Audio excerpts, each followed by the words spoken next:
हाँ बेटा, स्क्रीन नजर आ रही है आप सभी बच्चों को? Yes sir. यस क्लियर है? सर। को बड़ा करो बेटा।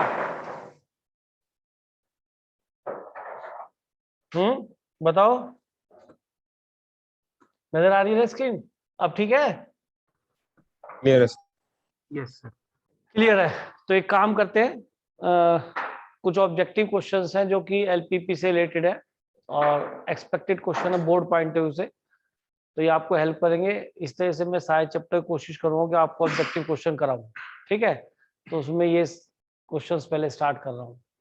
चलो जी स्टार्ट करते हैं। पहला क्वेश्चन कौन पढ़ेगा भाई? पढ़ो सूर्यांश।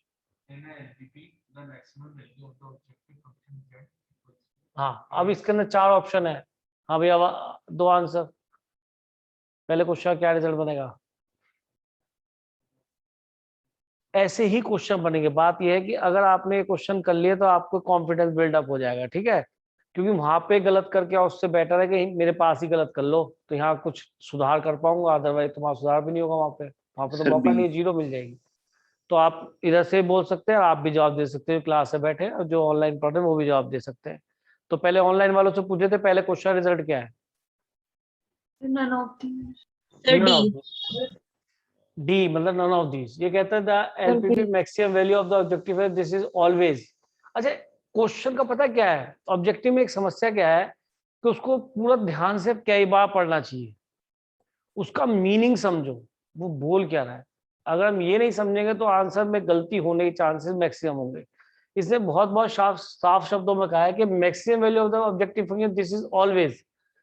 इनफाइनाइट का मतलब बहुत सारी वैल्यूज, ठीक है? अब मैक्सिमम वैल्यू तो एक ही आएगी, z इक्वल टू समथिंग की 5 आएगी, वो बात लगे वो कई पॉइंट्स पे है। दोबारा बोल रहा हूं, ध्यान सुनना। Maximum value z equal 2x plus 3y लिखा है, मान लो ये z equal to 2x plus 3y, ये आपका ऑब्जेक्टिव फंक्शन था। जस्ट सुनना मेरी बात को ध्यान से, इस जो ये बताने वाला हूं इससे आपको बहुत सारे क्वेश्चन आगे हो जाएंगे। अब मैंने यहाँ पे मैक्सिमम वैल्यू ली, ये मान लीजिए मैक्सिमम वैल्यू जैसे z की वैल्यूज निकालते हैं कॉर्नर पॉइंट्स पे याद आ रहा है, जैसे 1 2 पे निकाली, फिर 3 4 पे निकाली। मान लीजिए बहुत सारे पॉइंट पे इस वाली पे मैक्सिमम वैल्यू आपकी आ गई, तो मैक्सिमम वैल्यू मान लीजिए 10 आ गई, मान लीजिए एग्जांपल ले रहा हूं। तो अब बताइए ये जो वैल्यू आई है फाइनाइट आई है ना, यस सर। या इनफाइनाइट ही है? इनफाइनाइट तो इन्फिनिटी की तरफ जाता है, वो तो एग्जिस्ट करेगी नहीं, तो फिर तो फाइनाइट आंसर होना चाहिए। क्यों जी? ओके है नहीं? हाँ, मैं इसके यस। साथ एक बात बताना चाह रहा था, सुन लो जरा। कई बार क्या होगा, जो सीबीएसई ने पेपर दिया था तो मैंने आपको वो भी सोल्व कराया था, उसमें एलपीपी के कुछ क्वेश्चंस थे, शायद वहां आप ना समझ पाए हो तो यहाँ समझने की कोशिश करना। कई बार क्या होगा कि जब आप एलपीपी कर रहे होंगे तो पता पड़ा कि ये आपकी एक रीजन बना, ये मैंने कट्टम लगा दी, ये रीजन बना फिजिबल रीजन, चाहे वो अनबाउंडेड है या चलो बाउंडेड भी कर देता हूँ, ये बाउंडेड बन गया। अब मान लीजिए वो इस पॉइंट पे 2 पर आपको मैक्सिमम वैल्यू दे रहा है, 2 पॉइंट पे मैक्सिमम वैल्यू दे रहा है। बच्चा कह रहा 2 पे, क्या मैं कह रहा हूँ अगर वो 2 पॉइंट पे दे गया तो इसका मतलब इस लाइन के सारे पॉइंट्स पे देगा मैक्सिमम वैल्यू। अब मान लो मैक्सिमम वैल्यू, सोच रहा आप खुद जानते हो, मुझे बतानी जो होती है, इसकी वैल्यू मान लीजिए 10 आ रही है, जो कि मैक्सिमम है, वो इस पॉइंट पे भी आ रही है, इस पॉइंट को रखा एक्स वाई को, वो भी 10 बन गया, और इस पॉइंट को रखा वो उस पे भी वो 10 बन गया। स्ट्रेट लाइन के 2 पॉइंट पे अगर वैल्यू 10 बन रही है यानी कि इस लाइन की इक्वेशन है वो। यस। और अगर वो इक्वेशन तो इस पे सारे जितने पॉइंट होंगे उनको सबको सेटिस्फाई नहीं करेगी। तो कई बार क्या होता है, मैक्सिमम वैल्यू तो एक है, ये फाइनाइट, लेकिन वो जो ऑप्टिमल सॉल्यूशन, ऑप्टिमल का मतलब चाहे मैक्सिमम या मिनिमम, किसी को भी ऑप्टिमल बोलते हैं ना, तो वो इन सारे पॉइंट्स पर आ रही है। समझ में आया? क्लियर है? तो ये क्वेश्चन मुझे लगता है बनना चाहिए, ऐसे सीबीएसई ने सेम क्वेश्चन सैंपल पेपर में रखा है। ठीक, तो आगे चलते हैं। पहला क्वेश्चन मेरे ख्याल में आप सभी ने कर लिया होगा। दूसरा क्वेश्चन अर्जित पढ़ो।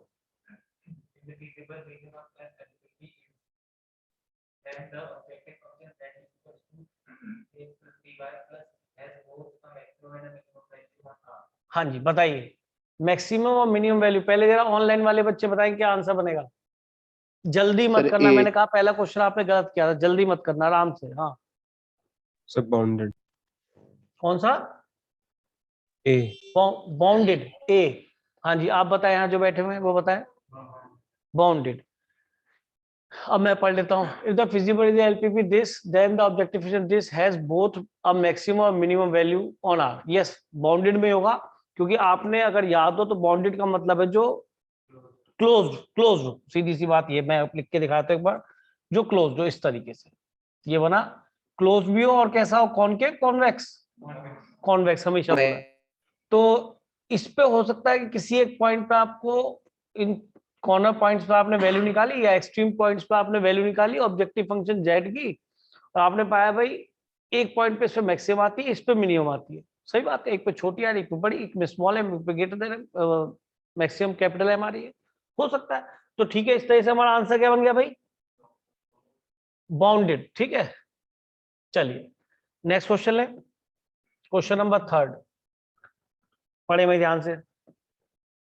हाँ, अब घर वाले बच्चे पढ़ेंगे। मृदुल पढ़ो क्वेश्चन, क्लास में नहीं है। और कोई बच्चा पढ़ेगा? वंशिका आप पढ़ो। वंशिका तो क्लास में है, पढ़ दे, पढ़। The value of the objective function z of a LPP can be increased or decreased indefinitely. Such solutions are called. बढ़िया क्वेश्चन है। मैक्सिमम वैल्यू और मिनिमम वैल्यू दोनों को मिला के क्या बोलते हैं?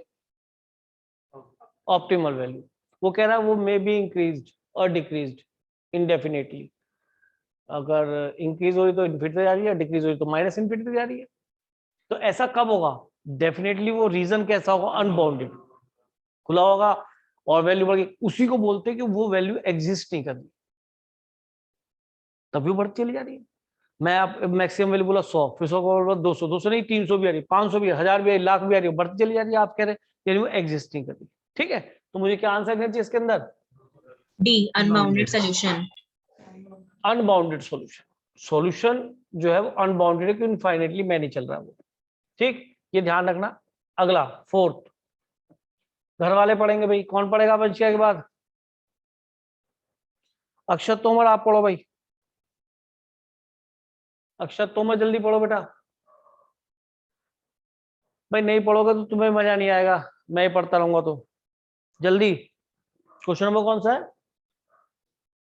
4th। चलो अक्षत के बाद कौन है नहीं पढ़ना चाहते मत पढ़ो। अक्षय कुमार शर्मा पढ़ दो। LPP of how many variables can be solved by a graphical method? Graphical method से कितने वेरिएबल होते हैं? उसके नेचुरली 2 होते हैं और दोनों लीनियर होते हैं। एक्स और वाई दोनों लीनियर पावर होती है। ठीक है, लीनियर का मतलब डिग्री 1। यहाँ पे क्वाड्रेटिक से कोई मतलब नहीं। तो क्वेश्चन क्या खत्म हो गया जी? कितने वेरिएबल? 2 वेरिएबल होंगे मैक्सिमम। ठीक है जी, चले आगे। Question number 5। अब कौन पढ़ेगा? अक्षय के बाद कौन है? अंश आप पढ़ो। If there is no feasible reason in a LPP, then we say the problem has. हाँ जी, कहता है if there is no feasible region. Feasible region का मतलब क्या है?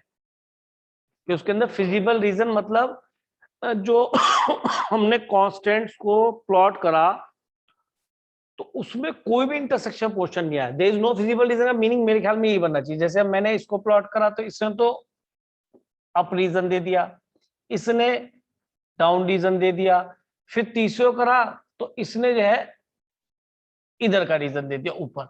अब तुमसे कोई पूछे कि सर तीनों में कॉमन क्या है, तो ये तो इन दोनों में कॉमन आएगा ऊपर पोर्शन यहाँ का, या नहीं? इसके साथ, तीनों के साथ तो कुछ भी कॉमन नहीं आया। X greater than 0, Y greater than 0 के लिए होता ही है। फर्स्ट क्वाड्रेंट में फिजिबल रीजन हम देखते हैं ना, वही हमारे कांस्टेंट्स होते हैं, जो X greater than 0, Y greater than 0, ये भी होता है। तो there is no feasible region. Feasible region is not obtained because there is no common portion according to all constants. Therefore क्या आंसर होना चाहिए 5th का? No No solution. solution. No solution. Very good बेटा, ना unbounded ना bounded. Good, बहुत बड़ा जवाब दिया बेटा। चलिए अब कौन से क्वेश्चन पे आएंगे जी हम? 6 पे। आपको ये सारे क्वेश्चंस मिल जाएंगे, सिर्फ नोट करने के चक्कर में ना रहे, क्वेश्चंस को ध्यान से पढ़ें, उस पर ध्यान दें, ताकि आपको खुद जवाब निकले। कि अगर मैंने गलती की है तो मन में बोल ले मेरा आंसर ये बनता है, आपने बी लिख लिया, फिर हमने चेक कर और आपने पाया गलत है, कोई बात नहीं, ठीक फिर लिख लो। कम से कम ऑप्शन तो लिख लो कि पहले का ऑप्शन ए ठीक था, दूसरे का बी था, इतना ठीक लिख लो। सबसे रिक्वेस्ट है कि सभी बच्चे इतना जरूर करें, यही क्वेश्चन से स्टार्ट करते 6 से, और अपने ऑप्शंस बिल्कुल ठीक लिख लें, ठीक है, ताकि आपको भी याद है कि मैंने ये लिखा था ऑप्शन, और जो ठीक आया वो ये आया था, तो ये पता पड़ जाए कितने क्वेश्चन मैंने गलत करे थे, कितने क्वेश्चन ठीक करे थे। टेस्ट भी हो जाएगा और उसका सॉल्यूशन भी हो जाएगा। मेरी बात समझ में आ गई मैंने क्या बताया? Yes, sir. Yes. आप क्या करेंगे, जैसे मैंने आपको क्वेश्चन नंबर 6 दिया, आपने सॉल्व करा, सामने है, पढ़ते चले जाओ, सबको टाइम दूंगा 2-2 1-1 मिनट का। आपने पढ़ा और ऑप्शन नंबर बी लिख दिया, बी टिक कर दिया, बाद में पता पड़ा बी नहीं था, उसको काट के आपने सी लिख दिया, यानी कि ये आपका गलत था। आपका टेस्ट भी हो गया और सारा सॉल्यूशन भी आ गया आपके सामने, ठीक है। तो क्वेश्चन नंबर 6 की बात कर रहे हैं। अंश के बाद कौन है भाई क्यू में, वो बच्चा पढ़ेगा। अंश के बाद क्यू में कौन है वहां ऑनलाइन? सर मैं पढ़ूं? भव्या। हाँ पढ़ो बेटा। In a LPP, the linear function which has to be maximized or minimized is called a linear dash function. हाँ जी, अब सबने अपने अपने आंसर सोच लिए होंगे। Yes, sir. Yes, sir. अर्जित बताओ बेटा क्या है ऑब्जेक्टिव फंक्शन? क्या होता था वो याद करो, z इक्वल टू समथिंग लिखा होता था, यही कहते थे क्या ऐसे, जब ax प्लस by टाइप का जो होता था, the LPP linear function which has to be minimized और मैक्सिमाइज्ड, जिसको हमें मैक्सिमाइज या मिनिमाइज किया जाना है, which has to be minimized और मैक्सिमाइज, जो होता है ये नहीं, जिसको किया जाना है, ये पैसिव वॉइस है, पढ़ना भी सीखो। हैज टू बी मिनिमाइज्ड और मैक्सिमाइज, जिसको किया जाना है, ना कि वो मैक्सिमम या मिनिमम है, क्योंकि कुछ तो ऐसी इंग्लिश निकालते मजा आ जाता है ना, तो उसको भी सुनते रहो। तो वो हमारा आंसर कौन सा बना बेटा? ए, ऑब्जेक्टिव फंक्शन। गुड। चलिए अब क्वेश्चन नंबर आते हैं हम 7 पे। 6 में बोलो, डाउट पूछो, डाउट पूछो। नहीं, आप समझे नहीं, क्वेश्चन कह रहा है द लीनियर फंक्शन, वो लीनियर फंक्शन कौन सा? ये लीनियर फंक्शन है जिसको ये ऑब्जेक्टिव बोल रहे हैं। ये लीनियर जो इक्वेशन आती है, जैसे ax plus by is greater than equal to c लिखा होता है, कांस्टेंट्स जिनको बोलते हैं हम, इसको ऑब्जेक्टिव फंक्शन बोलते हैं हमेशा। तो लीनियर फंक्शन तो ये बोला ही नहीं जाएगा, ये तो कांस्टेंट्स बोले जाएंगे, है ना। तो ये कहता है which is to be minimize और मैक्सिमाइज, जिसको मैक्सिमम और मिनिमम किया जाना है। वो ये थोड़ा ना मैक्सिमम मिनिमम जो इनइक्वालिटीज आती है, वो तो यही होता है, चाहे वो मैक्सिमम करना हो चाहे मिनिमम करना हो, तो मेरे ख्याल में ऑब्जेक्टिव फंक्शन ही होना चाहिए। क्लियर? अपने डाउट पूछ लो, क्योंकि बार बार मौके नहीं मिलते इन चीजों के। क्वेश्चन आप पढ़ते भूल जाते, भूल क्यों जाते पता क्या है? किसी चीज के साथ कोई चीज जुड़ी हो तब याद रहती है ना। मामा के साथ मामी याद रहती है ना, दूसरी मामी दिमाग में नहीं आएगी, चाहे मामा के दिमाग में आ जाए दूसरी मामी, तुम्हें वही मामी नजर आएगी, है ना। तो यही चीज है कि एक बार कराने के पीछे लॉजिक ये है कि मामा मामी सब याद हो जाए, है ना, कोई और मामी तुम्हें भी याद ना आए, ना मामा को याद आए। हाँ कभी गड़बड़ कर दो अभी वैसे ही करवा चौथ गया है। चल भाई पढ़, 7 पढ़ियो बेटा।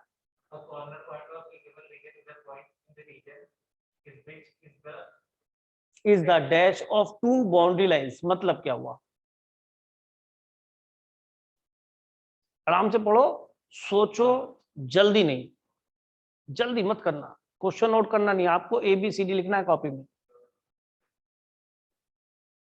अंगद आ गया जो, अगर दिक्कत है तो परेशान मत हो, बिल्कुल ध्यान से पढ़ो।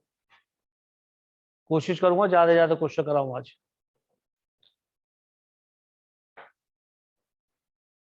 वो अटक गई, थोड़ा और दो मन, दो मन और थोड़े दो यार, दिख रहा है? चलो ठीक है। हाँ बोलो बेटा, कौन करना चाहेगा? इंटरसेक्शन। और तुमने क्या बताया बेटा?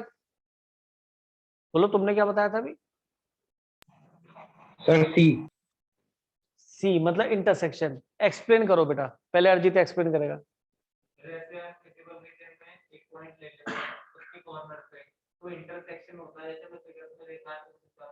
बिल्कुल ठीक है, सही अंदाजा लगाया आपने।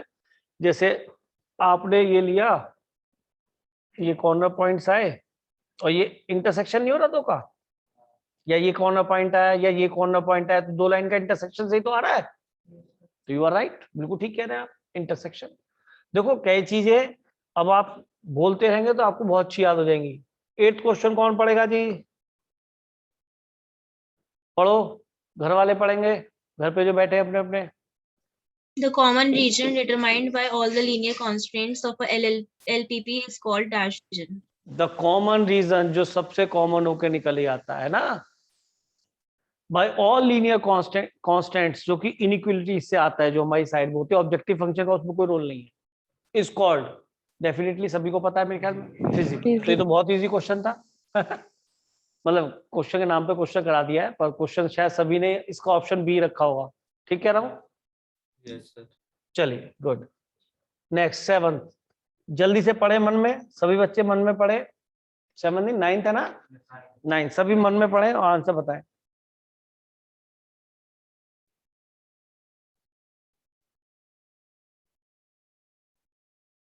अंगद, बाउंडेड समझाओ।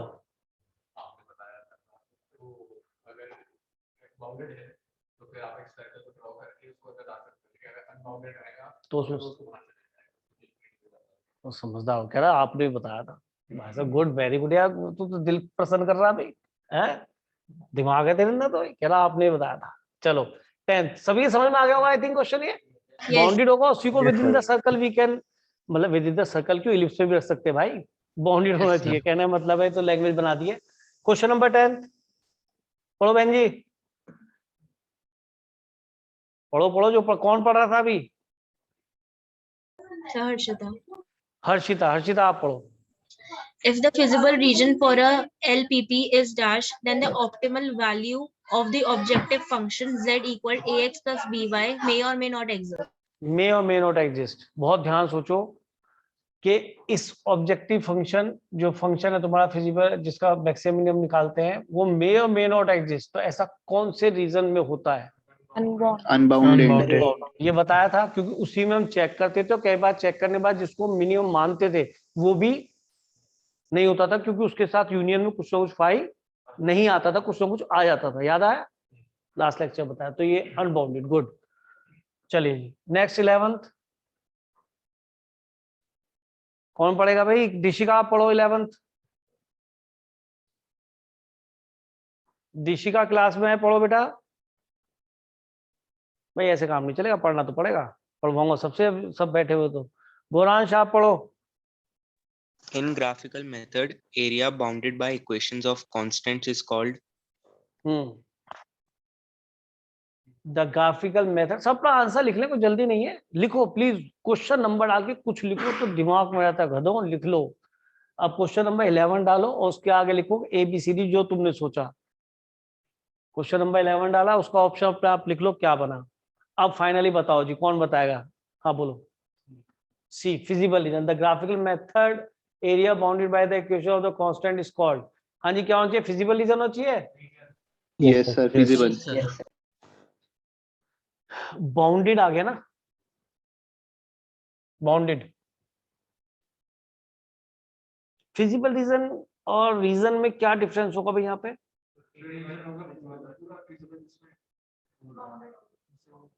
जो बाउंडेड हो, जो बाउंडेड हो, फिजिबल ही बाउंडेड हो पाएगा।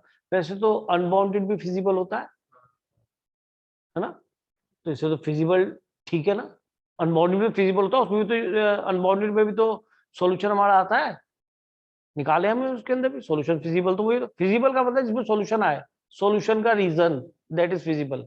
तो फिजिबल ज्यादा बढ़िया रहेगा मेरे हिसाब से, नहीं क्यों जी? तो फिजिबल वाले अपना टिक कर ले, उन्होंने सही करा है। 11 बिल्कुल ठीक हुआ है बेटा आपका। नेक्स्ट भाई 12 आगे बढ़ा देते बेटा इसको। 12 फिर पढ़ लें ध्यान से, जल्दी ना करें। क्वेश्चन नंबर 12 आराम से पढ़ें, और क्वेश्चन नंबर 12 लिखें वहां पे, उसका अपना ऑप्शन भी लिख लें मेरे बताने से पहले, जल्दी।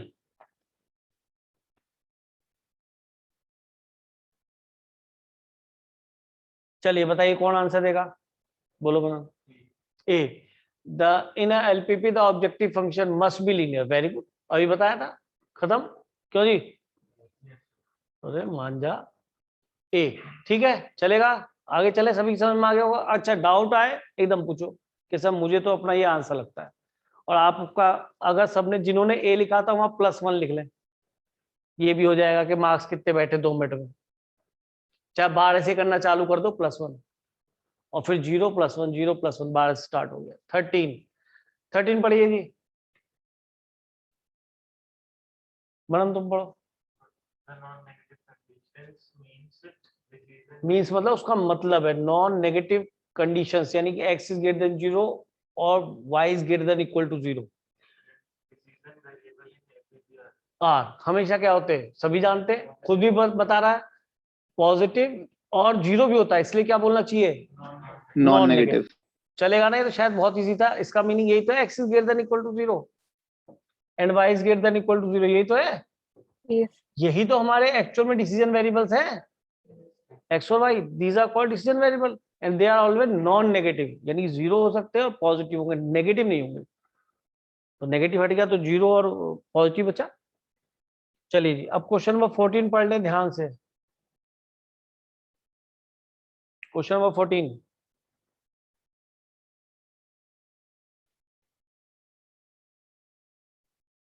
अपना आंसर लिख लें, क्या बना।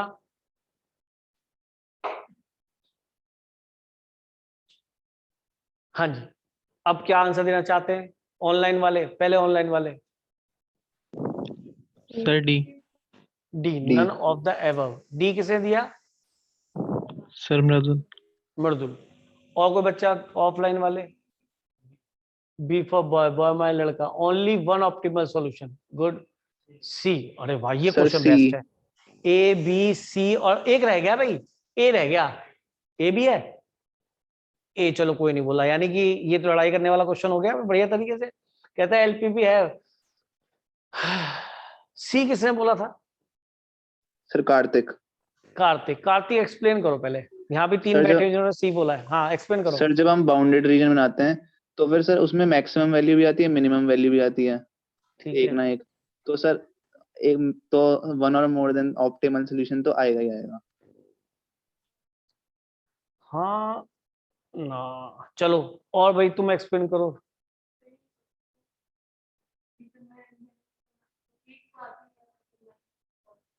हाँ तुम अलग बोल रही हो, वो अलग बोल रहे हैं, दोबारा अब आप बोलो क्या बोली थी। अगर दो पे आ जाए, अगर एक ही लाइन, मतलब वो 2 पॉइंट एक ही लाइन पे हो तो उस पे आ जाए, तो इनफाइनाइट मैनी पॉइंट पे भी आ जाएगी, है ना। तो शायद कार्तिक का एक्सपीरियंस तुम्हारा एक्सपीरियंस फर्क है। ये कह रहा है कि एलपीपी में अगर वन और मोर ऑप्टिमल सॉल्यूशन आते नहीं आते, वो इसका मतलब ये है। तो मेरे हिसाब से तो ये ऑप्शन सी करेक्ट होना चाहिए। वन और मोर ऑप्टिमल सॉल्यूशन मतलब मीनिंग है कि जब कोई लाइन ड्रॉ करी तो हो सकता है कि उसके इस कॉर्नर पे इस कॉर्नर पे दो जगह आपके सॉल्यूशन आ गए, और अगर दो जगह आ गए तो इस लाइन के हर पॉइंट पे वो आएंगे। इसके ऊपर क्वेश्चन देखो, फिर यही बना हुआ है, एलपीपी है वन और more optimal solution, yes, never more than one optimal solution, ऐसा तो कभी नहीं, ओनली वन ऑप्टिमल सॉल्यूशन। तो ओनली वन से तो बेटर ये भी हो जाएगा या नहीं, सी। Yes sir. तो सी ज्यादा बेटर होगा, ठीक। नहीं, एलपीपी का मतलब अनबाउंडेड, बाउंडेड और नो सॉल्यूशन भी हो सकता है। थोड़ा सा कॉन्ट्राडिक्टर, थोड़ा सा मैंने जब लड़ाई करने वाला क्वेश्चन बन जाता है, अगर एलपीपी हैव की बात करने लगे, कुछ और बताए तो ज्यादा बेटर हो जाएगा, लेकिन इसके अंदर वन और मोर ऑप्टिमल सॉल्यूशन ज्यादा बेटर रहेगा, क्योंकि ऐसा भी मिल सकता है या नहीं। अरे वन और मोर, वन तो आ ही गया और मोर हो गए तो वो भी आ गए, तो काम बन जाएगा। कार्तिक का आंसर ठीक था आई थिंक। चलिए 15 पे लड़ाई कर लें, कौन पढ़ेगा जी, कौन पढ़ेगा, अपने आप पढ़ो। गौरांश तो पढ़ना नहीं चाहता, जसमीत पढ़ो। जसमीत ने तो माइक ही बंद कर रखा है। Jatin Saini Yes, sir. The पढ़ दो बेटा। graphical method of LP problem uses. हाँ, सभी अपना आंसर निकाल लें, आंसर कोई नहीं बोलेगा, जब मैं बोलूंगा तब आंसर बोलेंगे। 15वां क्वेश्चन डालो, अपना ऑप्शन लिख लो। 15वां क्वेश्चन डालो, अपना ऑप्शन लिख लो। लिख लिया होगा आई थिंक। अब बोलने की इजाजत है, जो बोलना चाहे बोले। D. D. Sir D. D. D. काफी बच्चों ने डी बोला, काफी ने बी भी बोला, और बी किसने बोला, बी किसी ने नहीं बोला भाई, सूर्यांश। तो बी ऑप्शन आई थिंक बिल्कुल करेक्ट है। The graphical method of LP problem uses objective function. क्या ग्राफिकल मेथड में यूज नहीं होता? होता है। कांस्टेंट्स इक्वेशन होती है, लीनियर इक्वेशंस भी उसमें होती हैं, तो ऑल द अबव होना चाहिए ना। बी क्यों?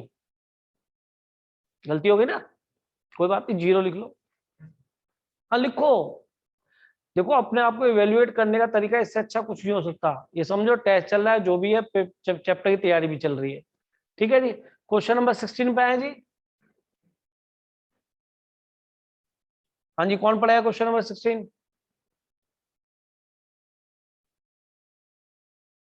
कार्तिक आप पढ़ो। कार्तिक पढ़ो बेटा। While हाँ, विच plotting of the following constants, statement? हाँ, while plotting constants on a graph paper, terminal points on both axes are connected by a straight line because the resources are limited in supply. Objective function is linear function. Constraint are linear equation or inequality. All of the above. All of the. आराम से बच्चे सभी अपना answer लगाएं, सभी बच्चे आराम से, जल्दी नहीं है।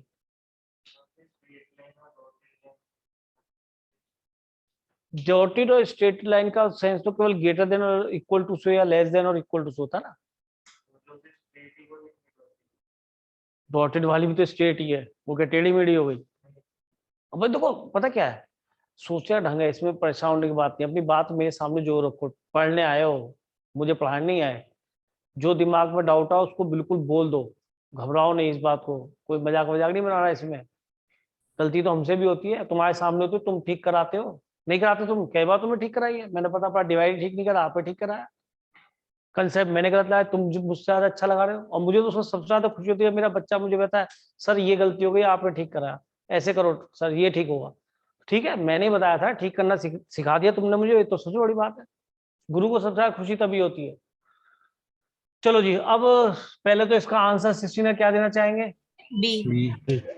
B for boy, sir C for cat. B भी आ गया, सी भी आ गया, और डी भी आ गया। यार ये तो मजेदार ऑब्जेक्टिव क्वेश्चन है भाई अर्जित। मैं ये तो कह रहा हूँ, ये तो मजेदार क्वेश्चन है।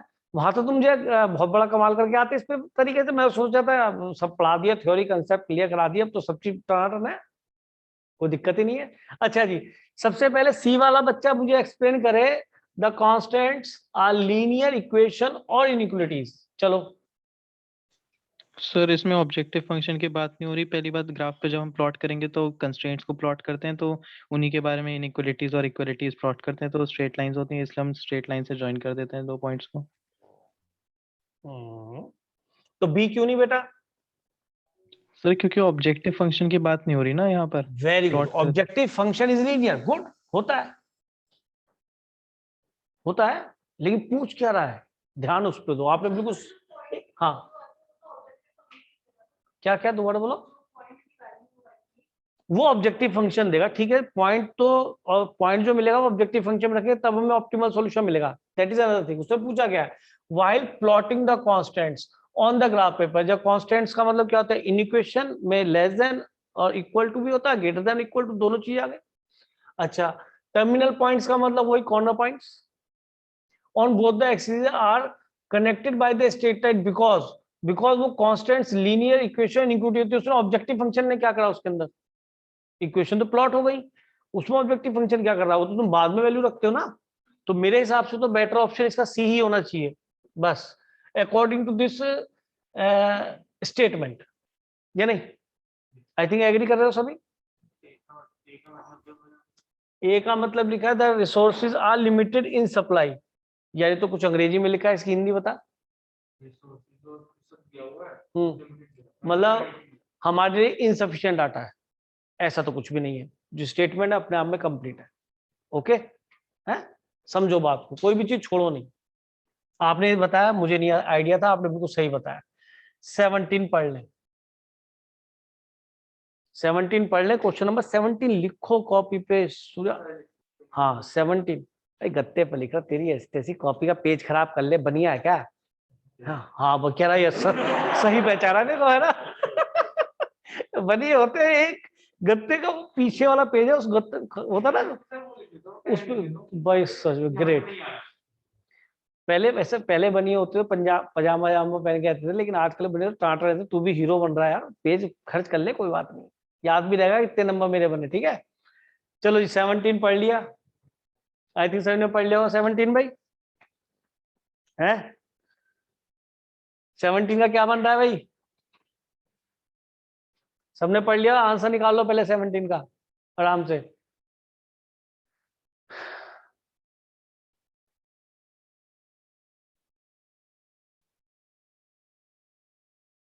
मुझे लग रहा है पढ़ने में टाइम लग रहा है, टाइम लो।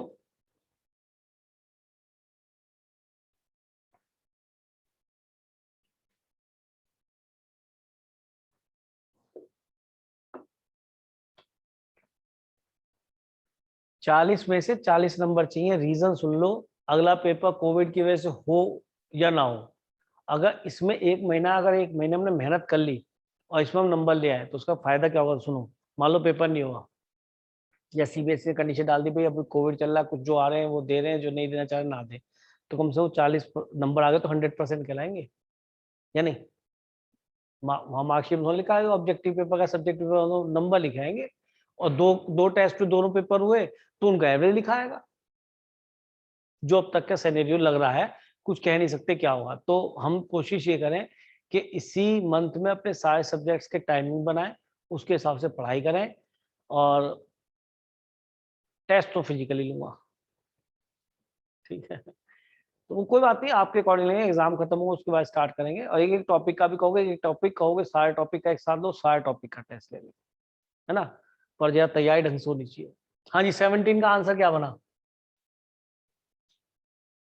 लिख लो अपना आंसर, अपना आंसर जो लिखो बेटा, उसको रॉन्ग राइट करना सीखो। क्या लिखा रिद्धि? सी, तो सी भी आया और डी भी आया। सी और डी दो ऑप्शन आ चुके भाई 17 के। Sir D. ए भी आ गया जी, बी वाला है कोई? अरे म्यूट रखो बेटा, सारा वीडियो बेकार बन जाएगा। हाँ जी, 3 आंसर तो आ चुके क्वेश्चन, यानी ये भी बढ़िया है। कंट्रोवर्शियल मामला है, वो कह रहा रिश्वत ली, वो कह रहा रिश्वत नहीं ली, तो कुछ ना कुछ तो हुआ है। अगर आग लगी है, धुआं तो उठाया, तो आग तो लगी है ना कहीं ना कहीं। तो रिद्धि तुमने क्या बताया? डी। मैं तो अभी क्वेश्चन नहीं पढ़ रहा, मैं तो यहाँ पढ़ रहा हूँ, लेकिन हाँ कई बार आपने भी ऑप्शन जो तुम्हारे आते हैं वो इस वजह से सही आते हैं सारे, कि वो क्वेश्चन पे हम ध्यान नहीं दे रहे होते, क्वेश्चन में चाह क्या रहा है। नीचे सारे स्टेटमेंट ठीक लिखिए। क्या लिखा? Which of the following statements true with respect to the optimal solution of the LPP. जो ऑप्टिमल सॉल्यूशन आएगा, यानी कि जो मैक्सिमम या मिनिमम जो भी आएगा वो हमारा that is called optimal solution. अब डी से स्टार्ट करते हैं। If an optimal solution exist there will always be at least one at a corner point. बिल्कुल मेरे हिसाब से मुझे आगे पढ़ने की जरूरत नहीं है, कम से कम एक कॉर्नर पॉइंट तो आएगा ही आएगा ऑप्टिमल सॉल्यूशन। और सर अगर 2 पॉइंट को सेटिस्फाई करेगा तो वो 2 पॉइंट वो होंगे जो उसी लाइन पे होंगे, और फिर तो इनफाइनाइट पॉइंट पे भी सेटिस्फाई करेगा। तो या तो एक पॉइंट होगा या बहुत सारे पॉइंट भी हो सकते हैं। अगर 2 पॉइंट सेटिस्फाई करेंगे तो उस लाइन पे सारे पॉइंट आएंगे ना। ये बात समझ में नहीं आती, एक बात बताऊं, कहोगे तो एक ऐसी फिगर लेके क्वेश्चन करा दूंगा जिसमें ये बात समझ में आए। तो डी किस किसने जवाब दिया था भाई? हर्षिता, हर्षिता, सूर्यांश और अच्छा, किसी को डाउट है इसको सी पढ़े। The optimal solution all resources are completely used.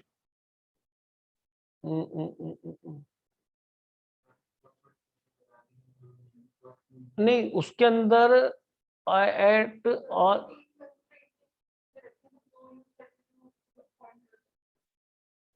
नहीं, कांस्टेंट तो तुमने सारे लिए होंगे तभी इक्वेशन प्लॉट हुई होंगे, यानी कॉमन तभी मिला होगा।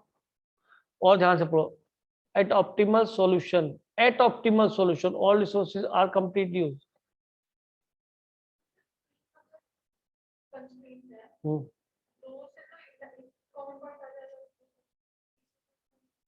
इतना यूज नहीं, वो पॉइंट तभी कॉमन आया था बहन जी, ध्यान से सुनो। अगर ये तुम्हारे 3 कांस्टेंट्स आए, मान लो ये है ना, ये आए, तो ये पॉइंट बनने का रीजन ये है कि जब आपने इधर शेड किया, इसका इधर शेड किया, इसका इधर शेड किया, इसका इधर शेड करा, तो ये कॉमन पॉइंट ये जो आया है वह देखा जाए तो इस रीजन से इसका कोई मतलब नहीं, इन दोनों लाइन से मतलब है देखा जाए तो, या नहीं? इन दोनों लाइन पे तो है ये पॉइंट। और यूज तो इस वजह से भी हुआ है, सुनो, इसने जब इसको इधर किया ना, ध्यान सुनो, तब ये कॉमन आया यहाँ पे।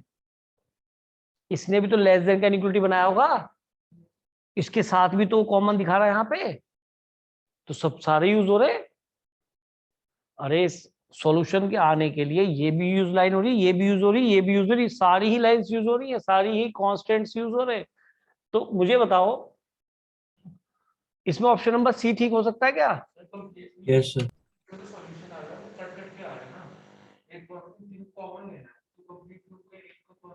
चलो लैंग्वेज का इसे बेनिफिट देते, इसे डाउट ऑफ बेनिफिट होता ना, चल जाएगा।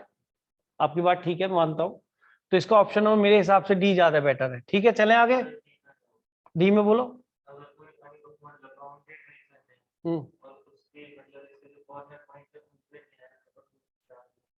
नहीं, ये तो मैंने आपको बताया था कि हमेशा कॉर्नर पॉइंट पे मिलेगा ऑप्टिमल सॉल्यूशन, एक्सट्रीमिटीज पे हमेशा कहा है, इस पे पॉइंट पे नहीं मिलता। एक थ्योरम है जिसकी वजह से बने, तो हमेशा कॉर्नर पॉइंट पे आएगा ऑप्टिमल सॉल्यूशन, या फिर नहीं आएगा, डज नॉट एग्जिस्ट हो जाएगा। ठीक है जी, तो ये ऑप्शन भी काफी बच्चों का ठीक था। हाँ जी, क्वेश्चन नंबर 18 शायद सभी ने पढ़ भी लिया हो। तो ये तो पता ही यार, सभी ने आंसर निकाल लिया होगा। डिसीजन वेरिएबल सभी का ठीक है? Yes sir. चलो जी, ये सबका ठीक है। अब 90 कहता है while solving LP model graphically the area bounded by the constant is called, क्या कहलाता है बेटा? is called feasible region। अरे वाह, ऑप्शन नहीं देखे तब भी बता दिया, बहुत बढ़िया, यानी कि मामला सही चल रहा है। चलिए जी नेक्स्ट, ये सभी का ठीक हो गया होगा। नेक्स्ट 20 पढ़ ले ध्यान से।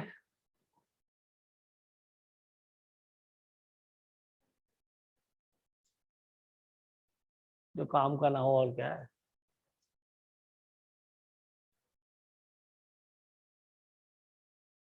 बोलो जी, बीसीओ आंसर क्या पढ़ना चाहिए? ए। चलो जी, ए आ गया, और ए ऑप्शन आ चुका, और चलो जी बी भी आ गया, और आराम सोचो, कोई जल्दी नहीं है। Sir D. डी भी आ गया, डी भी आ गया।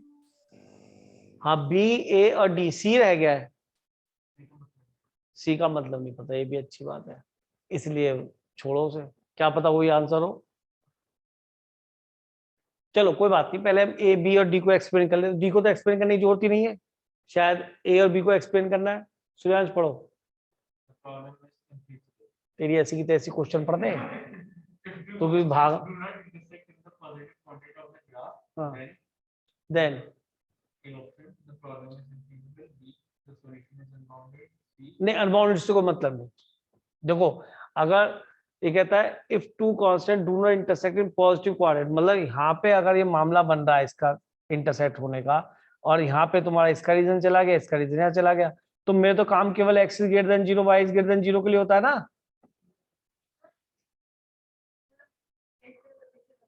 ले भाई, ये तो सच में आपत्ति है कि मेरी जान को। चल कैसे बना रही है, बना, ऐसे लाइन बनाओ, पहले बनाई। चलो हाँ, नहीं क्या रीजन बताओ, रीजन क्या लूं? एक में नीचे ले लिया और एक में ऊपर ले लिया, तो फिजिबल रीजन नहीं आया, कॉमन रीजन नहीं आया, तो फिजिबल नहीं आया दोनों से, दोनों कांस्टेंट से हमारा। अब कह रहे if two constant do not intersect in positive quadrant, तो वो इनफिजिबल होना चाहिए।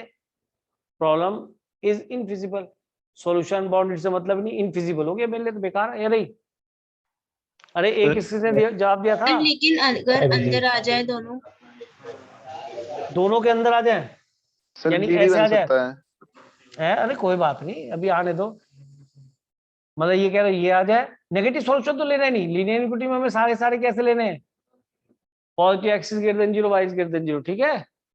जब तक वो लीनियर प्रॉब्लम है, इन इक्वेशंस को ट्रेस करना एक अलग चीज है। मान लो मैं इन इक्वेशन ऐसे बना के दे दूं कि x plus y less than 1, x minus y greater than 2, और वो तो एक तो ये वो तो ऐसी चीज हो गई जैसे ये कोई दो लाइन बन गई, इनका फिजिबल आए ना आए मुझे क्या मतलब, दो लाइन बननी है तो मुझे इससे क्या मतलब, यहाँ मेरा कोई ऑब्जेक्टिव फंक्शन थोड़ा और है भी तो वो एलपीपी के लिए नहीं है, उसके अंदर उसकी कोई मीनिंग होना चाहिए एलपीपी वाला, ठीक है ना। किसी का मैक्सिमम मिनिमम निकाल रहे हैं, ऐसे तो हम किसी भी इक्वेशन ट्रेस कर सकते हैं या नहीं। तो कौन सा ऑप्शन ठीक होना चाहिए भाई? सर बट डी भी हो सकता है, मैं फिगर एक बार बनाऊं? 20 कह रहा हूँ ना, 20वें का आंसर हमारे हिसाब से ए ही बैठता है, द प्रॉब्लम इज इनफिजिबल, क्योंकि वो हमारे फर्स्ट क्वाड्रेंट में x greater than 0 y greater than 0 के लिए नहीं है। हाँ बोलो बस, ये वाला रीजन आ गया, ये वाला। तो ये Yes, तो बेटा sir. x greater than 0 y greater than 0 के लिए हो गया ना, फिर इनफिजिबल कहाँ हो गया? फिजिबल हो गया, बाउंडेड आ गया, इंटरसेक्शन आ गया इसमें दोनों, तो फिजिबल हो गया। जो इंटरसेक्शन बन गया कॉमन आ गया तो फिजिबल हो गया। सर तो पॉसिबिलिटी बन तो रही है फिजिबल की भी, तो डी आना चाहिए। अरे बहन वो ये कह रहा है कि constant do not intersect in the positive, अगर ये इंटरसेक्ट नहीं कर रहे पॉजिटिव में, यहाँ तो पॉजिटिव क्वाड्रेंट में इंटरसेक्ट कर रहे हैं, अगर ये रीजन आ रहा है तो। और तुम्हारी मेरी बात सुनो, कोई बात, ये कह रहा है if two constant do not intersect in positive quadrant, यानी एक ऐसा आ गया और ये दो एक ऐसा चला गया, तो ये एक पॉजिटिव क्वाड्रेंट में इंटरसेक्ट नहीं कर रहे ना आपस में, ये वाली कहानी बन रही है। तो इंटरसेक्शन आ रहा है, कैसी बात कर रहे हो, वो तो इंटरसेक्शन आ रहा है।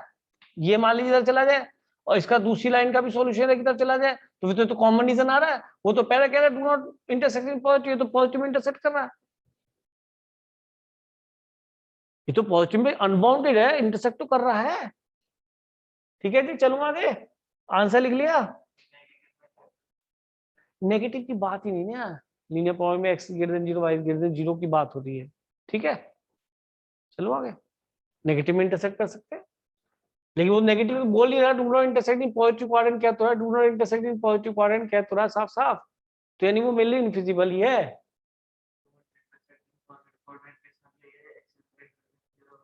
अरे यार पहले ये बताओ कि ये फर्स्ट क्वाड्रेंट होता है हमारा, ये इसमें क्या ये दो सॉल्यूशन आपस में क्या इंटरसेक्ट कर रहे हैं?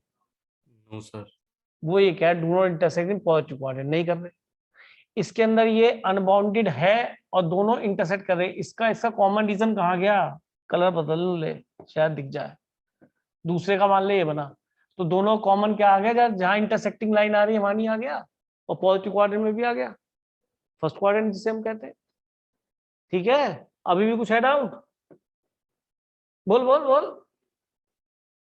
हाँ जी 21, पढ़ो पढ़ो। The variable to be determined in LPP are always क्या होंगे?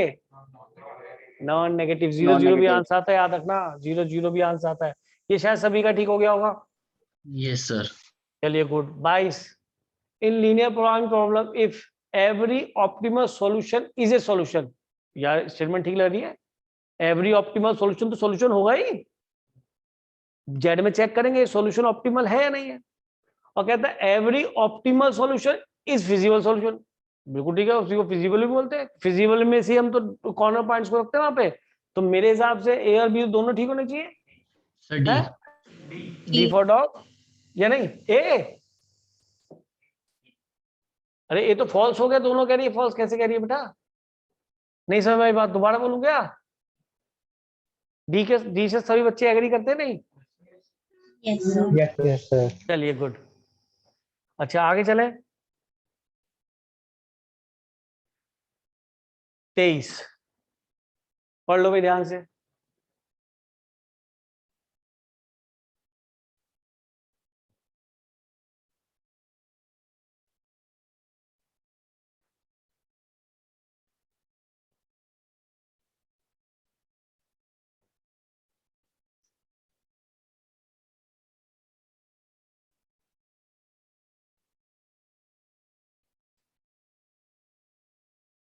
ऑप्शन बोलो भाई 23 का। D, none of these. D, हाँ सर चल डी तो A और है. सर ए सी सी भी आ गया भाई, मजा आ रहा। तो कोई बी भी बोलना चाहेगा? बी तो नहीं बोलेगा कोई बच्चे।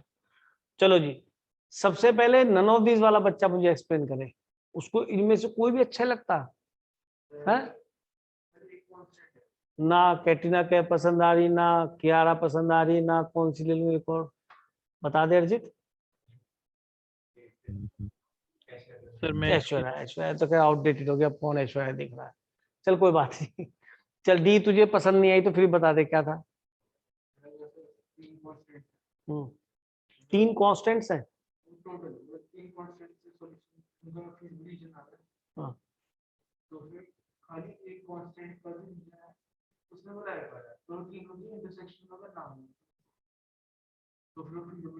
देखो फिजिबल रीजन, देखो कह रहा है एनी सॉल्यूशन, जो सॉल्यूशन मिल गया which satisfy at least one of the constants in LPP. कम से कम, भाषा समझो, कम से कम एक कांस्टेंट को वो सेटिस्फाई करेगा, तो बाउंड्री लाइन पे तो कहीं ना कहीं होगा ही।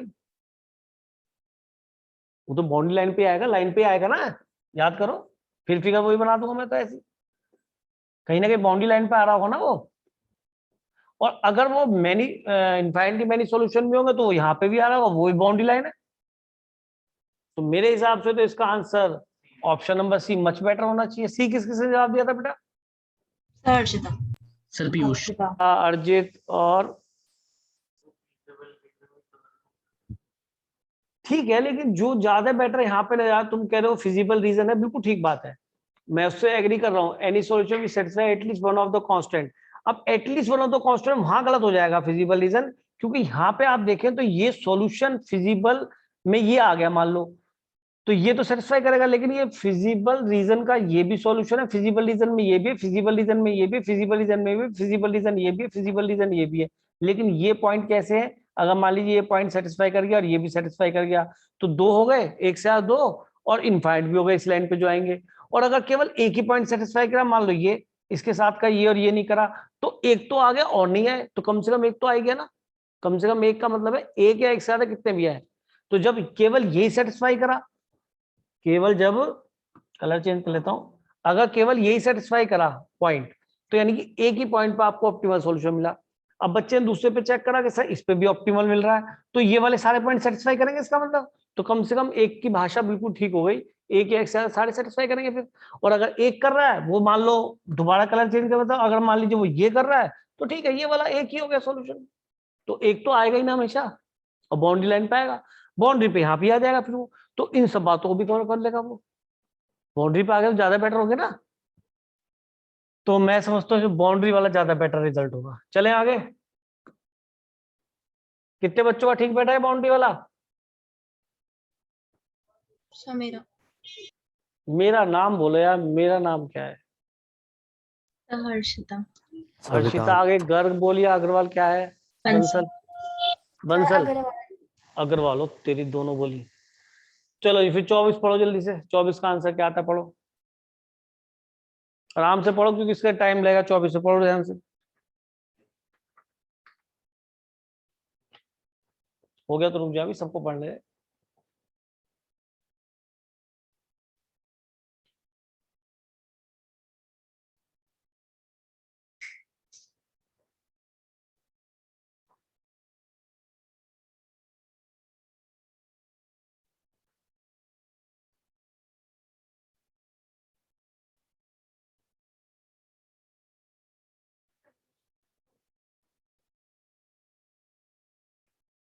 नहीं वो तो बेटा ऑप्टिमल, वो तो ऑब्जेक्टिव फंक्शन का होता है, सॉल्यूशन तो फिजिबल रीजन आता है, कुछ भी हो सकता है वो सॉल्यूशन, लेकिन वो ऑप्टिमल होगा ये तो जेड से पता पड़ता है, या नहीं? सॉल्यूशन तो सारा जो बाउंड्री बन गया, कॉर्नर पॉइंट्स भी आ गए और सारे लाइंस आ गए, उनमें कॉमन सब कुछ है, तो सारा ही सॉल्यूशन है उसका। उसके अंदर ऑप्टिमल कैसे होगा वो जेड से पता पड़ता है ना? तो सॉल्यूशन तो सब कुछ ही है। तो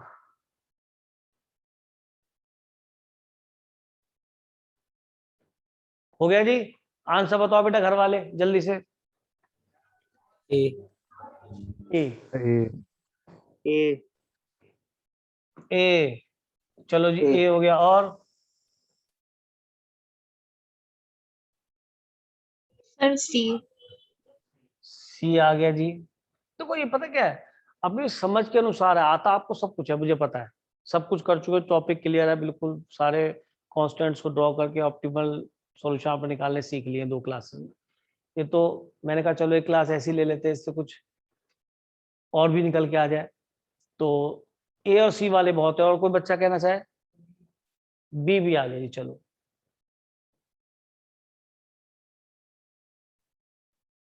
डी शायद कोई नहीं बोलना चाह रहा होगा, क्यों अंगद? नहीं, डी कोई नहीं बोलना चाह रहा। डी बेचारा इतना बुरा लग रहा है जैसे फिल्म का जो है वो हो विलन, डी विलन है। चलो जी, अब बात कर लेते हैं, पढ़ते हैं। Every solution satisfy non negatively restrictions in LPP.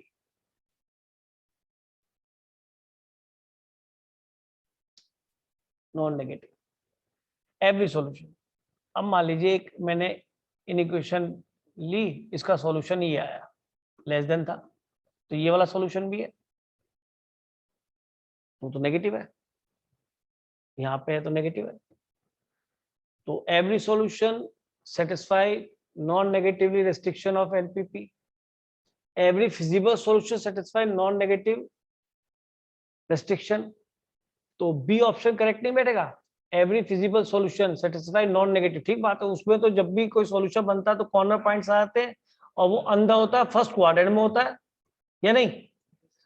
तो ऑप्शन नंबर बी करेक्ट है। ऑप्शन नंबर बी करेक्ट का मतलब ये सी ऑप्शन करेक्ट होना चाहिए मेरे हिसाब से। क्यों जी? ए में तो गड़बड़ है ना, every solution satisfy non negative restriction, तो मेरे हिसाब से इसका ऑप्शन नंबर सी करेक्ट होना चाहिए। आगे चले। 25 हुआ था, ये कौन सा हुआ था? 25 बोलो। ये तो बिल्कुल सेम सही लिखा हुआ है। नहीं, ऑप्टिमल आ गया इसके अंदर, सॉल्यूशन ये है। Every optimal solution is A feasible solution in LPP. Every optimal solution is A feasible solution in LPP. ध्यान से पढ़ो, जो भी ऑप्टिमल सॉल्यूशन होगा फिजिबल सॉल्यूशन होगा, वो होना चाहिए। And every feasible solution is optimal solution, ये तो जरूरी नहीं, ओनली ए ट्रू होना चाहिए। यस बोलो जी, यानी ऑप्शन कौन सा ट्रू हो गया? बी। B for boy. 25 का आंसर बी भाई, बिल्कुल करेक्ट है। वेरी गुड, बिल्कुल सही, बहुत बढ़िया, बिल्कुल सही लैंग्वेज पकड़ गए इस बार आप, बहुत बढ़िया पकड़ गए बेटा। कितने बच्चों का ठीक हुआ ये? ठीक है, तो थोड़ा सा दिमाग लगाना पड़ेगा और ऑप्शन को लिख लीजिए तरीके से। नेक्स्ट 26 आ गया भाई। A solution of LPP is said to be optimal if, पढ़ लेते हैं यहाँ से, it is feasible and optimize the objective function। सही सा लग रहा है? Yes. क्यों जी, सही ना लग रहा? फिर यहाँ देख लेते, it is not feasible, गलत है। It is feasible and does not optimize the, ये भी गलत, none of the, ये भी गलत। तो ऑप्शन ए ट्रू होना चाहिए। यस सर लॉक कर दे भाई ऑप्शन ए। 26 का ऑप्शन ए ब्लू करेक्ट है, आपने सही बताया बेटा, वेरी गुड। चले जी आगे। 26 के बाद आ गए हम 27 पे। क्या कहता है? अ constant in LP model restricts, है ना? वो यार जो बना एलपीपी वाला लीनियर प्रॉब्लम मॉडल जो बना, तुम्हारा ग्राफ बन के तैयार हुआ, वही उसी बात हो रही है। एलपी मॉडल रिस्ट्रिक्ट्स क्या है? Value objective function, value decision variable, use all resources, all the above. हाँ जी, क्या आना चाहिए इसके अंदर? बी। चलो C. जी, ए भी आ चुका, बी भी आ चुका, और सर सी। सी भी आ चुका। तो डी बना लो, सबका कॉमन ले लें, नहीं सबका यूनियन ले लें। कॉमन लेंगे तो 5 हो जाएगा, तीनों कॉमन तो 5 हो जाएगा, तो यूनियन ले लें, तो यूनियन में तीनों आ जाएंगे ना, तो ये हो जाएगा डी, ऑल द अबव। अब बताइए जी कौन सा ठीक बैठता है? एबीसी तो आ गए। A constant in an LPP model restricts, क्या मतलब होता है restricts का? है? रोकता है, रोकना, ठीक है। कीप अंडर कंट्रोल, ये तो मतलब हुआ Yes, sir. तो कीप अंडर कंट्रोल क्या क्या होता है, किसकी चीज को कंट्रोल करता है भाई, यही तो है, कीप अंडर कंट्रोल है इसका मतलब।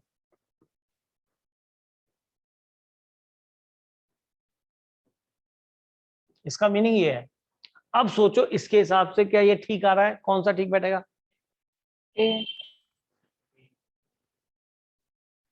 D. E. Sir, C. Sir, C. C.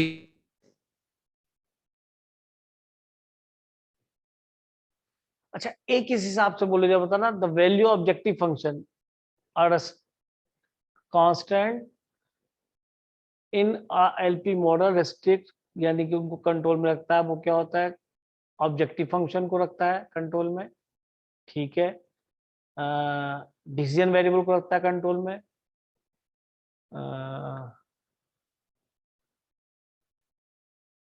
चलो, और use the available resources. Available resources का मतलब क्या हुआ, ऑब्जेक्टिव फंक्शन भी, कांस्टेंट्स भी, जो भी हमें दे रखा है सब कुछ अवेलेबल रिसोर्सेज में आएगा जो हमें दे रखा है। और all the above, a constant in a LP model restrict.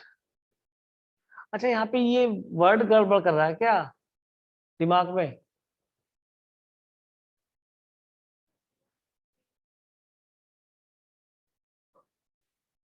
Available resource में सब कुछ ही आ गया, ऑब्जेक्टिव फंक्शन सब कुछ आ गया, और डिसीजन वेरिएबल में केवल एक्स और वाई आए, और वैल्यू ऑफ ऑब्जेक्टिव फंक्शन में z equal to x plus b y something आया।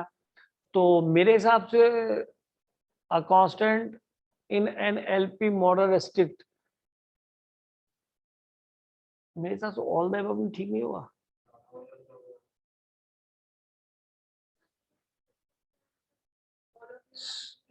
हाँ, और ये सी और डी तो लगभग एक जैसे ही दिख रहे हैं, लेकिन डी एक ऐसा ऑप्शन जो ए और बी को भी रखे हुए कंटेन करता है, या नहीं? तो मेरे हिसाब से इसमें डी ज्यादा बेटर है, या नहीं बच्चों?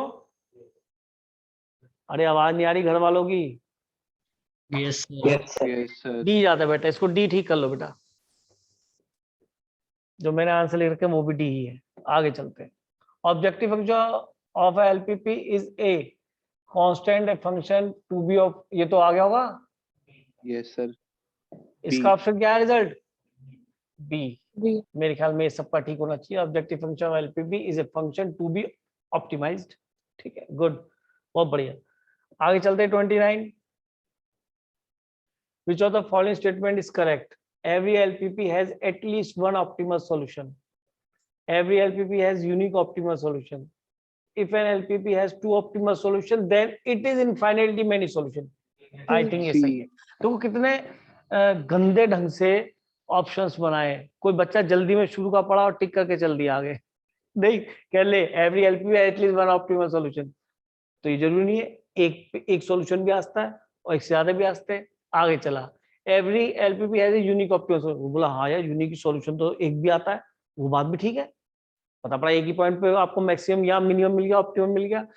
जब तीसरा पढ़ा, if LP has two optimal solution, तो बिल्कुल करेक्ट हो गया। अगर किसी एलपीपी के दो सॉल्यूशन आ गए तो फिर उसके इनफाइनाइटली मेनी सॉल्यूशन हो गए। इसमें तो कोई वो ही नहीं है कि ये हो सकता है नहीं हो सकता, ये तो होगा पक्का।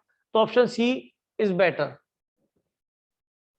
चले आगे, देखो क्वेश्चंस तो वही बन रहे हैं, बस ये है कि उनका ढंग पूछने का बदलता चला रहा है। The optimal value of the objective function is attend at the point on axis on y axis, कुछ नहीं कह सकते, at the corner of the point feasible region. I think C is correct, ठीक है ना, सी इज बेटर। चलेगा 31। Which of the following statement is false. False वाले questions ज्यादा मिलेंगे, उसमें गलतियां ज्यादा होती हैं, इसलिए बहुत ध्यान से करें। बहुत जल्दी आंसर आ रहा भाई। ए कह रहा है which of the following statement for the feasible region always a concave region. Convex होता है, कॉनकेव तो ऐसा वाला बनता है ना, बताया था। ये कैसा है, कॉनकेव, जिसके अंदर किन्हीं दो पॉइंट्स को मिला के बाहर डायगोनल बन जाए, ये मैंने बोला भी था। और जो ये होता है कॉन्वेक्स, इसके अंदर कोई भी दो पॉइंट मिलाएंगे तो फिगर के अंदर ही आएंगे, ठीक है। तो 31 का आंसर आपको क्या बैठा जी? ए। मिला लेते भाई, 31 का आंसर ए करेक्ट। भाई आप तो बहुत होशियार होते आ रहे हैं, मजा आ रहा है, आज तो बढ़िया क्लास हो रही है सब चीज। अरे वाह, 32 बता दिया। अबे यार ये नहीं आएगा भाई, पक्का कह रहा हूँ। ये जितने सबसे पहले बताया, ये क्वेश्चन कभी नहीं आएगा, ध्यान रखना, है ना। फर्स्ट क्वाड्रेंट कह रहा है, चलेगा भाई? Yes, sir. चलो ठीक है, गुड, सबकी आवाज आ गई। The variables of the function of a linear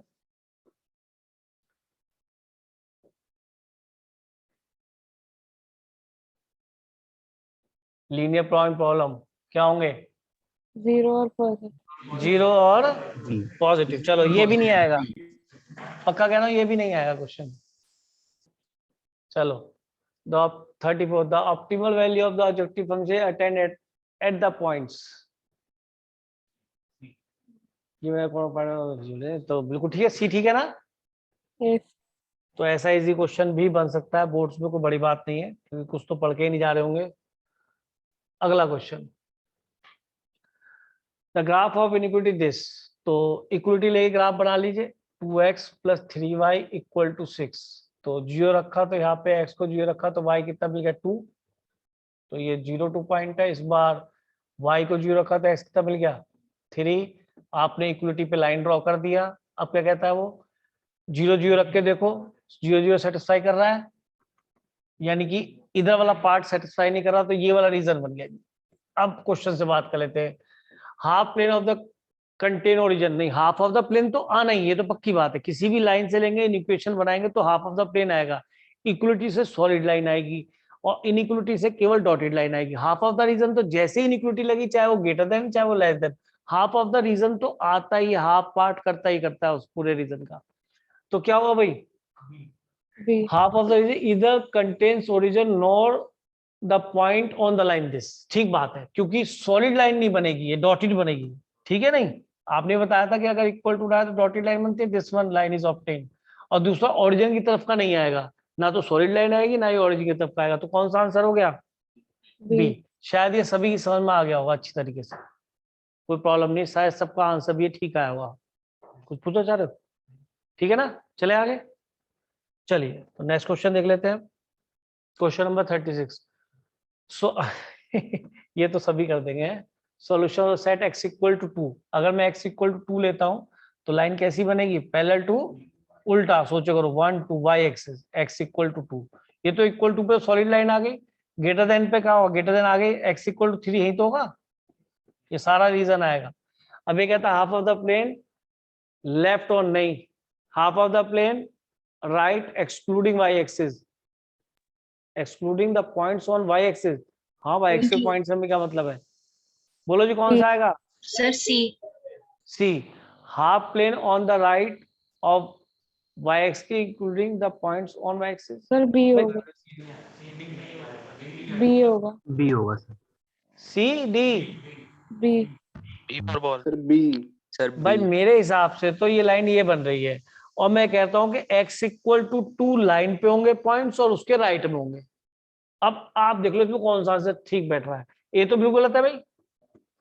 half of the plane right on y axis excluding, भाई राइट ऑन y एक्सिस में तो ये वाले पॉइंट्स भी आएंगे जो कि नहीं आ रहे, ये भी गलत होना चाहिए।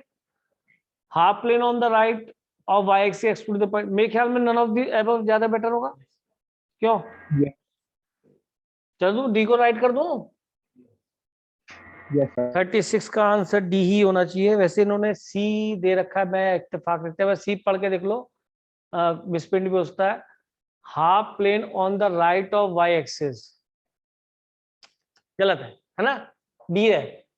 हाफ प्लेन तो है पर ऑन x = 2 लाइन होना चाहिए, या फिर इस क्वेश्चन बदल के axis greater than equal to 0 कर लो, तो ये सी ऑप्शन 2 हो जाएगा। यही half plane on the right of y, right of y axis तो बेटा ये पूरा है ना राइट ऑफ y एक्सिस। अगर ये ओरिजिन है तो ये वाले पॉइंट्स कहाँ आ रहे हैं बीच में? ये एक्सक्लूडिंग ये कर लिया y एक्सिस, अभी भी तो ये वाले पॉइंट्स आ रहे हैं। अगर तुमने राइट करा तो राइट के सारे हो जाएंगे ना। y एक्सिस एक्सक्लूड करो, ठीक है, एक्सक्लूड करो तो डॉटेड बना दी मैंने, डॉटेड बना दिया आपके कहने पे, तो ये हो गई y एक्सिस डॉटेड। लेकिन डॉटेड होने के बाद ये वाले तुमने राइट पे कर दिया तो ये सॉल्यूशन भी तो आ गई, ये तो है नहीं। या तो उसे x greater than equal to 0 करो। क्लियर है?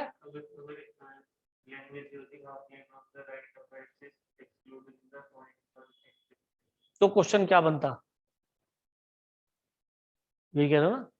बोलो अंग्रेजी दोबारा से बोलो। राइट ऑफ तेरी राइट ऑफ वाई एक्सिस, चलो राइट ऑफ वाई एक्सिस कर लिया। लो राइट ऑफ वाई एक्सिस आ गया, पॉइंट कलर भी दूसरा लेता हूँ, राइट ऑफ वाई एक्सिस आ गया। चलो half of the plane right of y axis, आगे बोलो।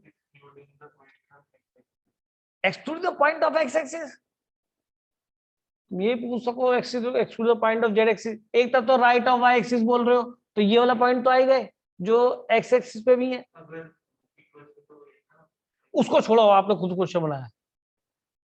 आप क्वेश्चन आप ये कह रहे हैं एक्स, यहाँ एक्स एक्सिस वाई एक्सिस की बात नहीं हो रही, यहाँ तो केवल क्या हो रहा था बात, axis greater than equal to 2। तो axis greater than equal to तो यहाँ से पास होगी, वो एक अलग चीज हो जाएगी।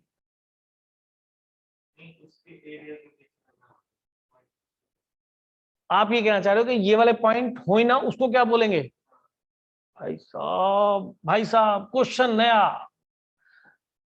क्वेश्चन भाई साहब ने दिया है कि आप ये वाले पॉइंट ना हो, उसे क्या बोलेंगे? है हमारे यहाँ बच्चा कोई बढ़िया वाला जो बताएगा इसको?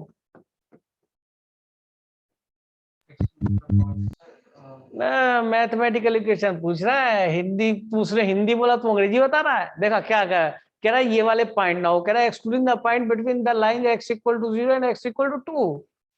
इंग्लिश वर्जन भाई साहब हिंदी पूछे थे कि इसके बीच में हो, ये हमें इंग्लिश बता रहे हैं। मैं मैथमेटिक्स में पूछना चाह रहा हूं। ये होगा मेरे ख्याल में कि x तुम्हारा 0 से बड़ा रहे है और 2 से छोटा है, चलेगा? एक्सक्लूड कर दूंगा, वो डॉटेड लाइन आ जाएगी। तो x इक्वल टू 0 तो ये लाइन बनेगी। x हमेशा ग्रेटर देन इक्वल टू 0 हो तो यानी कि 0 से बड़े सारे आ गए। फिर तुमने कहा x लेस देन 2, ये आ गए, कॉमन क्या आ गया ये, अगर इक्वल टू लगाओगे तो दोनों डॉटेड हो जाएंगे।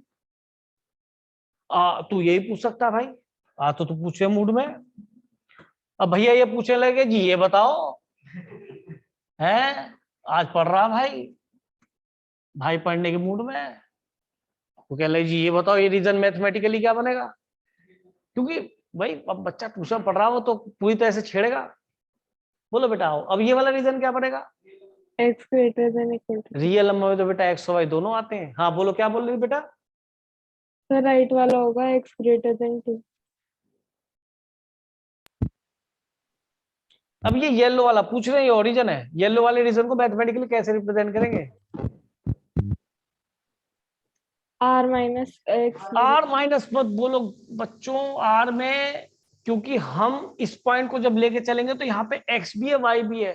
किसके लिए r बोल रहे हो? x के लिए।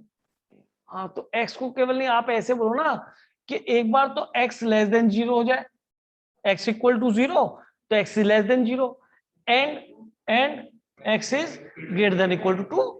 अगर इक्वल टू लाइन भी ले ले, सॉलिड लाइन, या नहीं? yes. चलेगा? अच्छा फिर अब इतनी बात हो गई है तो मूड बदल गया है मेरा, भाई ने जो है प्रोग्राम अलग कर दिया। अगर मैं ये कहने लगूं, आ जाओ भाई, हाँ अब जरा बात हो ही रही है तो लो कलरफुल गेम खेलेंगे आज। लो भैया x इक्वल टू, एक तो ये 2 लाइन ड्रॉ करी मैंने और एक x इक्वल टू 2 करी -2। अब सभी बच्चे मुझे बताएंगे द रीजन बिटवीन देम। अच्छे कलर से लेंगे ये वाला, तो आप बता देंगे मेरे ख्याल में। mod x less than 2। अरे वाह वाह वाह, मैं सोचा था कोई तो बोलेगा। और इसी का मतलब ही तो x इक्वल टू 2 से इक्वल टू 2 से कम और -2 से बड़ा। भाई x इक्वल टू 2 पे क्या बनेगा कि 2 पे जो लाइन बनेगी यहाँ पे 1 2 के आगे है 2 से, सॉरी लेस था, लेस। ये कैसे होता अंडू? अगर इसमें है ही ना अंडू। छोड़ो, इस वाली फिगर को हम थोड़ा चेंज कर लेते हैं, दोबारा से कर लेते हैं इस फिगर को। इसके अंदर लेस देन 2 और ग्रेटर देन -2, तो ये वाला रीजन आ जाएगा ना बीच में। इसको ऐसे ही बोलेंगे mod x is less than 2। इसका मीनिंग मैंने कई बार पढ़ा है कि इसका मतलब होता है x इज बिटवीन -2 to 2। अब कोई पूछे सर y बताओ, y क्या होगा, x बता दिया y नहीं बताया, तो अगर y नहीं बताया तो y बेटा रियल नंबर है, यहाँ पे सुन लिया, ये पॉइंट होगा तो इसका y x ये मेजर हो, y ये मेजर हो गया, ये y क्या होगा, x ये मेजर हो, y ये मेजर हो, इस पॉइंट के लिए क्या होगा, x ये होगा, ये y मेजर हो गया, यानी y रियल नंबर है। कुछ भी पूछ सकता है पूछने वाला, कंफ्यूज मत होना। फिजिबल में सारे पॉइंट्स के बारे में बात कर रहा है वो। क्लियर हो गया जी? चले आगे। तो कुछ भी आस्था बेटा देने के लिए वो कुछ भी दे, पर आपको तैयार रहना। हम कौन से क्वेश्चन पे थे भाई मेरे? 37। अरे इसकी फिगर ड्रॉ करो जल्दी से, पता पड़ जाएगा। सी सी सी सी सी ए दो आंसर आगे भाई, मजाक। इसके भी दो आंसर आ गए और सी। x प्लस वाई, ये तो लाइन इस तरह से बनेगी मेरे ख्याल में, 0 पे देगा ये 6 और ये बनेगा कोई 1/6 जो भी, दिस लाइन इक्वल टू पे। और region the inequality, origin satisfy करेगा, तो ये वाला रीजन आ गया सारा। अब यहाँ ये मत कहना x is greater than 0, y is greater than 0 का स्टैंडर्ड है सर, आपने पढ़ाए थे। अबे देसी क्वेश्चन पूछा है, एलपीपी से क्या मतलब है भाई? कभी को कहे सर ये वाले रीजन लेना बस, क्योंकि बहुत ऐसे यही कर रहे हैं ना हम काम फर्स्ट क्वाड्रेंट में, है नहीं? तो भैया इसकी बात नहीं हो रही, यहाँ के एलपीपी कहीं नहीं लिखा हुआ। जो सिंपल 11th क्लास का इनइक्वालिटी का क्वेश्चन है, रीजन ड्रॉ करने वाला, दो एक रीजन बनना है, तो क्या हो गया भाई? सी। ए नहीं है, सी ऑप्शन करेक्ट। साफ दिख रहा है? चलिए नेक्स्ट, इसको भी ड्रॉ करो अपने आप, जल्दी से ड्रॉ करो तो पता पड़ेगा। ड्रॉ करो।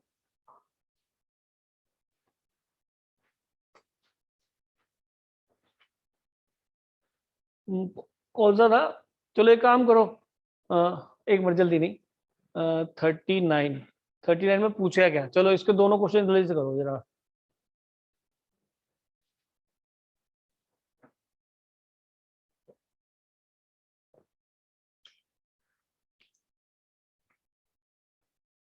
एलपीपी को पता है स्कूल में भी ऐसे पढ़ाते हैं, एक दिन पढ़ाया चित्र से खींचे, अब लो बेटा मौज। Yes sir. बच्चों को पता नहीं पड़ता कि इसके अंदर क्वेश्चन बन सकता है ऑब्जेक्टिव। ये रीजन है कि मैंने कहा आज तुम्हारे साथ लड़ाई हो जाए थोड़ी सी, इस बहाने कुछ क्वेश्चंस भी हो जाएंगे। और ये हुआ केवल अंगद की वजह से, क्योंकि आज अंगद क्लास में आया है, नहीं तो मैं नहीं कराता, बता रहा हूँ।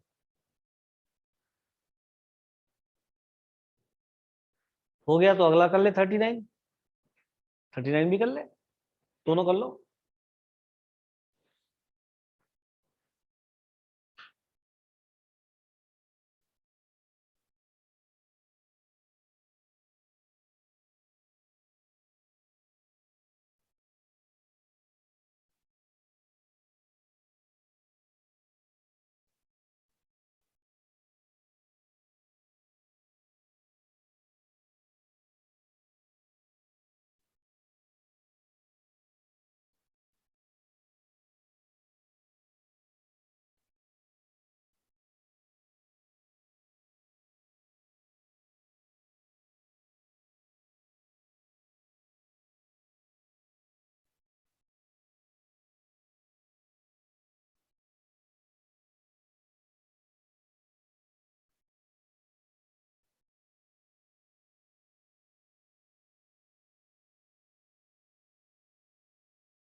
हाँ जी मैं आ गया, बोलो जी।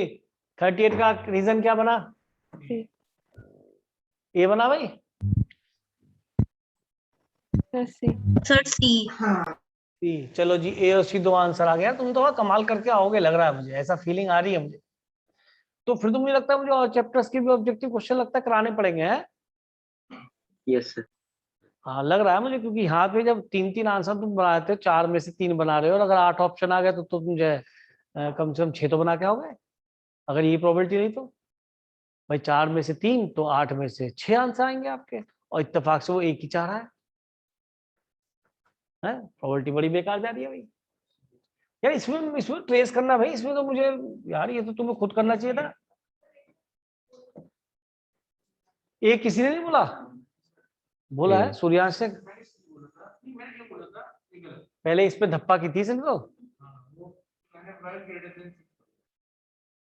अरे यार ये सोचो ना, x y positive first quadrant हो गया, y equal to 6, y equal to 6 का आ गया 1 2 3 4 5 6, तो 6 पे लाइन खींच गई, और वाई 6 से छोटा हो तो ये नीचे रीजन आ गया, और इधर लेना नहीं क्योंकि यहाँ में x greater than 0 Y greater than 0 है, और एक्स प्लस वाई 3, दोनों पे 3 आएगा, 1 2 3, तो 3 पे 3, ये रहा 3, और इसके लिए क्या कह रहा है ये लेस देन, तो ये वाला रीजन आया शायद, और ओरिजिन सेटिस्फाई कर जाएगा ना।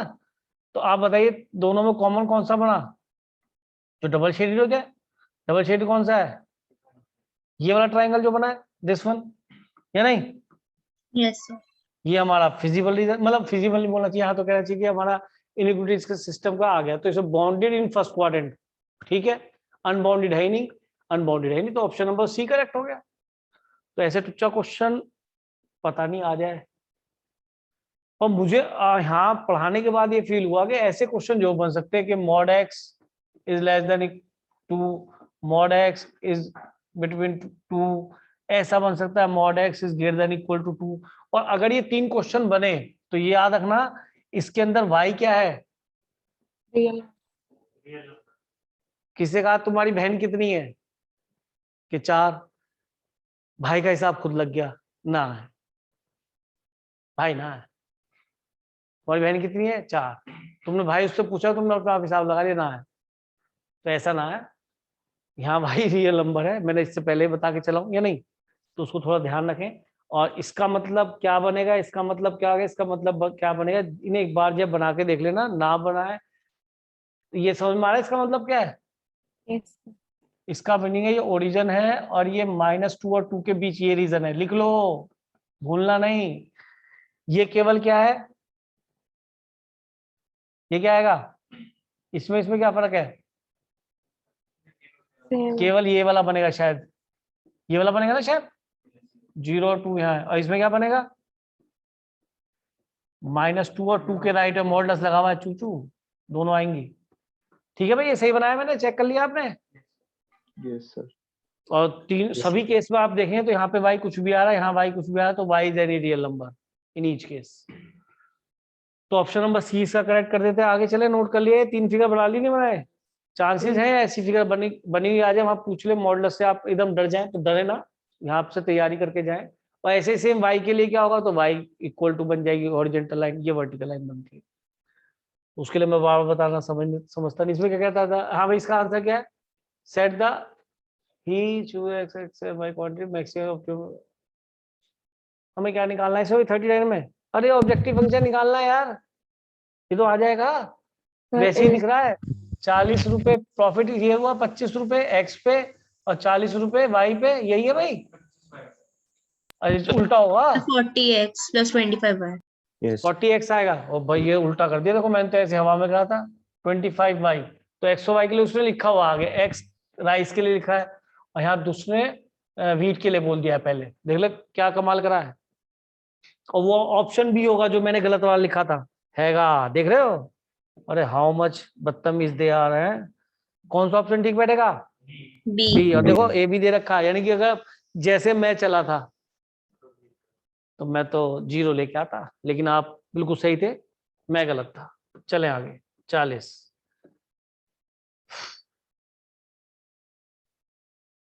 फर्स्ट क्वाड्रेंट हो गया इससे, और ये ग्रेटर देन है तो अनबाउंडेड ही बनेगा मेरे हिसाब से, तो क्यों भाई, x plus 3y equal to 3 पे लाइन बनाई, तो y 0 पे 3 मिलेगा, इस पे 1 मिलेगा, ये बन गया, और ये ग्रेटर देन है तो आउटसाइड जाएगा, ओरिजिन सेटिस्फाई का आगे देख लेना, तो ये रीजन आएगा, तो अनबाउंडेड आ जाएगा शायद। चलिए चलिए ठीक है, बहुत बड़े कॉन्वेक्स कॉनकेव के चक्कर में पड़ना, वो कई सारी जब पॉलीगन बनता तो उसमें बनता कॉन्वेक्स और कॉनकेव, यहाँ पॉलीगन नहीं बना। अब बताइए, सिंपल सिंपल, चारों ऑप्शन दिख गए, नहीं दिखे, 3 तो दिख गए, चौथा नहीं दिख रहा है, थोड़ा छोटा कर दो इसको, चारों दिख गए भाई, अब नजर आ रहा है या बड़ा करूं थोड़ा, बोलो, तुम्हें दिख रहा होगा यहाँ बैठो, वो बताओ भाई जिन्हें घर पे बैठे उन्हें दिख रहा है। Yes sir. यस। तो इक्वेशन तरीके से नोट करके कॉमन रीजन निकालो, जल्दी से देखते हैं कौन सा ऑप्शन ट्रू बनता है। पहले इक्वेशन लिख लो, मैं इक्वेशन बड़ी कर देता हूं पहले, पहले इक्वेशन लिखो ध्यान से, ताकि सॉल्यूशन तो फिर भी आप निकालेंगे, फिर सॉल्यूशन मैं दिखा दूंगा ऐसे ही। पहले इक्वेशन नोट कर लें और बड़ा करता हूँ इक्वेशंस को, ये इक्वेशंस नोट करो।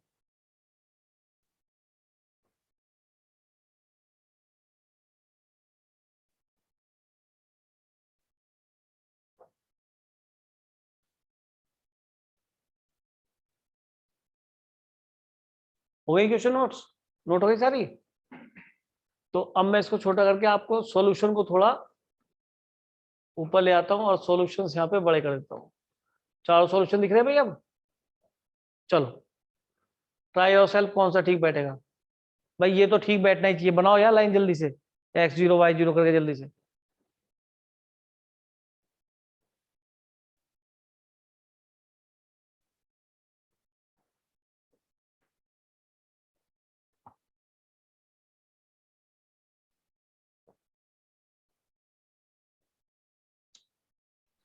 ऐसे आ रहा है।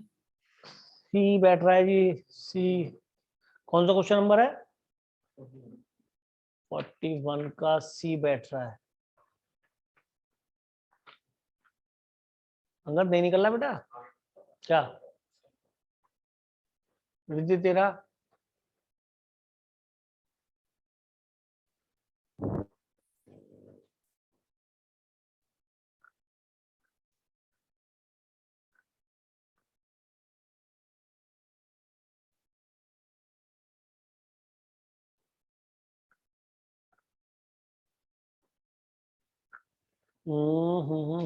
सी लॉक कर दूं भाई?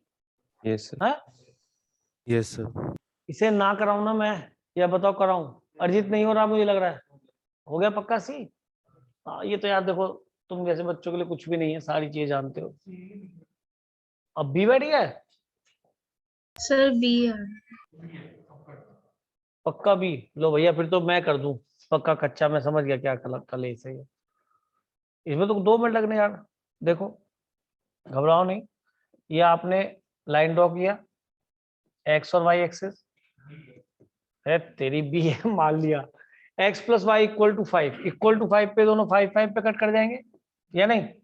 ये 5 बनेगा और ग्रेटर देन आ रहा है, तो मेरे ख्याल में ये वाला रीजन हो गया। और दूसरा है x plus x minus y equal to 3, यानी 3 पे दोनों 3 पे आएंगे, पहला लाइन आएंगी, दोनों की स्लोप सेम। सर माइनस है ना, x माइनस वाई। अच्छा x माइनस, सॉरी मैंने x प्लस वाई की तरह से देखा। अब मैं इसे अंडू कैसे करूं भाई? इसमें ऑप्शन ना है भाई। और लड़की कौन सी वाली ले लूं, बता कहाँ से लूं बता? अच्छा हाँ, इस ऊपर, नन ऑफ दीज के ऊपर, मतलब अच्छा वहां पे ये एक बार देखते हैं, ये ले, इससे भी आगे कोई बात नहीं, अरे देख लो यार, वो तो उतना काम उससे भी हो रहा था वैसे भी। चू चू मैं ये सोच रहा था कि ये ना मिटे, पर ये तो मिट गया, चलो कोई बात नहीं, ये काम हो गया। ये x माइनस वाई को 3, तो क्या क्या पॉइंट आएंगे? y को 0 रखने पे x कितना मिला? 3, तो ये तो 3 ही आएगा। और x को 0 रखने पे y की तरफ -3, ये तो नीचे आ गया है। और इस लाइन को ड्रॉ कर लो पहले, और अब देख लो कि भैया रीजन कौन सा आ रहा है। 0 0 रख के देखो सेटिस्फाई हो रहा है? यस, तो इससे रीजन आ गया ऊपर का, तो कॉमन है ऊपर का दिख रहा है भैया वाला, या नहीं? Yes sir. और x plus y equal to 5 भी है, तो equal to be line L2, तो इससे को मतलब ही नहीं, तो ये रीजन बैठ रहा है। तो इन्होंने कौन सा दे रखा है? सी बैठा ना इस तरह से, सी ऑप्शन नीचे दिख रहा है। चलो आगे, चलो होना चाहिए, बस बात समझ में आ गई। आगे देखिए जी, क्वेश्चन नंबर 42। हाँ ये क्वेश्चन आ गया जिस तरह का एग्जाम्पलर में भी आपका क्वेश्चन है, और जिसको हम पढ़ाते आए बार बार बोलते आए हैं, एग्जैक्टली वैसे क्वेश्चन आ गया। ऐसा क्वेश्चन मैं आपको टेस्ट में देता, देखता हूँ कितने बच्चे करेंगे।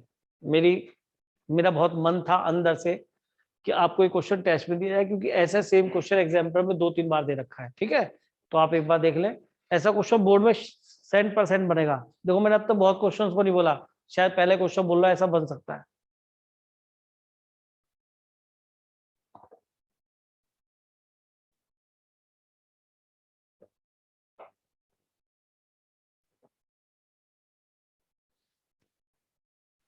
Sir done.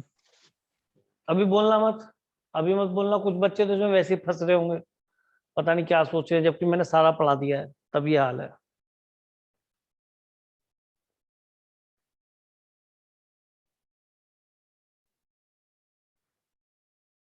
ध्यान से पढ़ो तो एक ही बात में लाइन छुपी, आंसर छुपा हुआ है सारा। Sir done. डन, चलो बताओ फिर जिसका डन हो गया। Sir D. Sir D. D D D. देखो ये सब मैंने पढ़ाया था, पढ़ लो। The corner points of feasible region determined by the following system of linear inequalities, वो जो भी रीजन बनेगा उससे बताया। फिर वो कहता है जेड, ये अपना ऑब्जेक्टिव फंक्शन हो गया, condition P N Q maximize z at these 2 point. ओहो, अगर 2 पॉइंट पे अगर मैक्सिमम आ गया तो इसका मतलब कुछ ऐसा है जो भी बाउंडेड या अनबाउंडेड, बाउंडेड रीजन बना, सॉरी 2 पॉइंट पे तभी आएगा जब बाउंडेड होगा। तो मान लीजिए वो एक तो इस पॉइंट पे आ गया और एक इस पॉइंट पे आ गया वो सॉल्यूशन, उसे 2 पॉइंट दिए। तो एक वो जो थ्योरी शुरू से पढ़ाते आ रहे हैं, यानी कि अगर ये दोनों पॉइंट पे ऑब्जेक्टिव फंक्शन की वैल्यू मैक्सिमम जो भी आ रही है आ गई, मैक्सिमम की बात करें या मिनिमम की बात करें, तो यानी वो इस लाइन के सारे पॉइंट्स पे आएगी, इनफाइनिटी मैनी पॉइंट्स पे, ये बात होती है। दूसरा उसने कहा कि वो मैक्सिमम वैल्यू 2 पॉइंट पाई, यानी कि दोनों पॉइंट पे मैक्सिमम वैल्यू इक्वल होगी। तो जेड पे पहुंचो, जेड में रखो एक बार 3 4, एक्स की जगह 3 और वाई की जगह 4, तो 4 क्यू। और ये मैक्सिमम वैल्यू है और वो दोनों सेम होंगी, मैक्सिमम वैल्यू डिफरेंट थोड़ा होगी कि मैक्सिमम 5 भी है मैक्सिमम 6 भी है। मेरे घर में सबसे बड़े उम्र का आदमी 50 साल का है और 60 साल का भी, ऐसे कैसे हो जाएगा? दोनों वैल्यू सेम ही तो होंगी। 2 आदमी जो 50 साल के और किसी घर में 50 साल के सारे रहते हो, तो मैं करूँ, वो ये वाली बात हो रही है। तो यहाँ पे पक्की बात है, अगर 2 पॉइंट सेटिस्फाई करेगा तो इस लाइन के सारे पॉइंट सेटिस्फाई करेंगे, यानी कि 2 पॉइंट आ गए उस लाइन पे, तो यानी कि अब 0 5 पे रखो, एक्स को 0 वाई को 5, तो मेरे ख्याल में क्या बन गया भाई बोलो, 3p इक्वल टू क्यू, और ये आंसर है ही शायद। तो बेहतरीन क्वेश्चन है, जो आपने थ्योरी पढ़ी है उसका एप्लीकेशन हो गया इसके अंदर क्वेश्चन में, या नहीं? बढ़िया। अगर 2 पॉइंट सेटिस्फाई करे तो सब पे ही इक्वल वैल्यू बनाएगा, सेम बनाए। क्यों? कि अगर मान लो इस लाइन की इक्वेशन जो भी थी, अगर x प्लस वाई 2 रहता है तो ऐसा तो हाफ और 3/2 पे भी 2 बनेगा, या नहीं?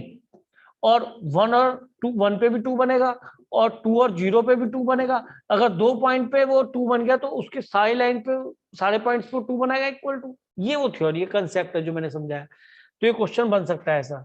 अब आ जाइए क्वेश्चन नंबर 43 पे। इसका ऑप्शन डी ठीक था ना बेटा? अब option number 43, the graph of the following linear equation problem by the condition this and this. ये केवल चेक करना बाउंडेड है अनबाउंडेड है या नहीं, कर लोगे ना बना के? चलो तो कुछ नया क्वेश्चन ढूंढते हैं। हाँ, ये तो फिर से वही आ गया, यही करो, अभी मिल जाएगा फिर आंसर एक और आपको। ऊपर वाला मसाला जो दे रखा है वो थ्योरी है, ये बता रही है कि the points of feasible region corner points आ गए। इनमें से तुमने देखा कि 2 पॉइंट्स पे फिर से क्या आ गया आपको, मैक्सिमम। सेम क्वेश्चन बन गया, तो उन दोनों पे जेड की वैल्यू इक्वल कर दो। जल्दी से देखो क्या कंडीशन आती है। सर डी आ रहा है। चेक करो जल्दी से। सर डी आ रहा है। D. D B D D ये बन रहा है बेटा। Yes sir. बस सिंपल है, वो दोनों पॉइंट रखो, दोनों पे मैक्सिमम वैल्यू है तो दोनों पे इक्वल आएगी मैक्सिमम वैल्यू, रिजल्ट आ गया। तो ऐसा क्वेश्चन बनने के चांसेस है। अब देखो ऐसे क्वेश्चन बन सकते हैं, है तो फिजिबल रीजन वाले ही, इसके अंदर कोई फिजिबल वाली बात आई है तो objective function this can be minimum subjected to the constraints this at a 1 point, at a 2 point, and infinity many points, none of above। तो इसमें आपको अगर बाउंड्री मिल गया रीजन, अगर बाउंड्री मिल गया तो ऑप्टिमल सॉल्यूशन आपने मान लीजिए एक पॉइंट पे आ गया किसी पे और वो मैक्सिमम चाह रहा है मिनिमम, यानी कि पूरा क्वेश्चन होगा देखा जाए तो आपको सब जगह जेड की वैल्यू निकालनी पड़ेगी कॉर्नर पॉइंट्स पे, फिर सब पे कॉर्नर पॉइंट्स भी निकालने पड़ेंगे भाई। ये थोड़ा लेंथी क्वेश्चन हो गया ये। अरे बाउंडेड भी सही, लेकिन यार वो पॉइंट तो निकाल के रखने पड़ेंगे ना, क्योंकि ओनली 1 पॉइंट का मतलब है तो पॉइंट तो कॉर्नर पॉइंट निकालना पड़ेगा लाइंस को सॉल्व करके। चालू हो जाओ, ये क्वेश्चन कर लो ये वाला, कोई नहीं, बस लास्ट है, ज्यादा टाइम नहीं लूंगा आपका। ये कर लो एक, तो कम से कम ये भी दिख जाएगा कि हाँ ऐसा क्वेश्चन मस्त है। ये फिर से वैसे क्वेश्चन आ गया फिजिबल रीजन वाला जो भी कराया। तो इसमें देख लो, the objective function this can be minimum subject to the constants, तो ये इक्वेशन आपको ट्रेस ही करनी पड़ेंगी। तो हम यहीं पर आ जाते हैं, ये रहा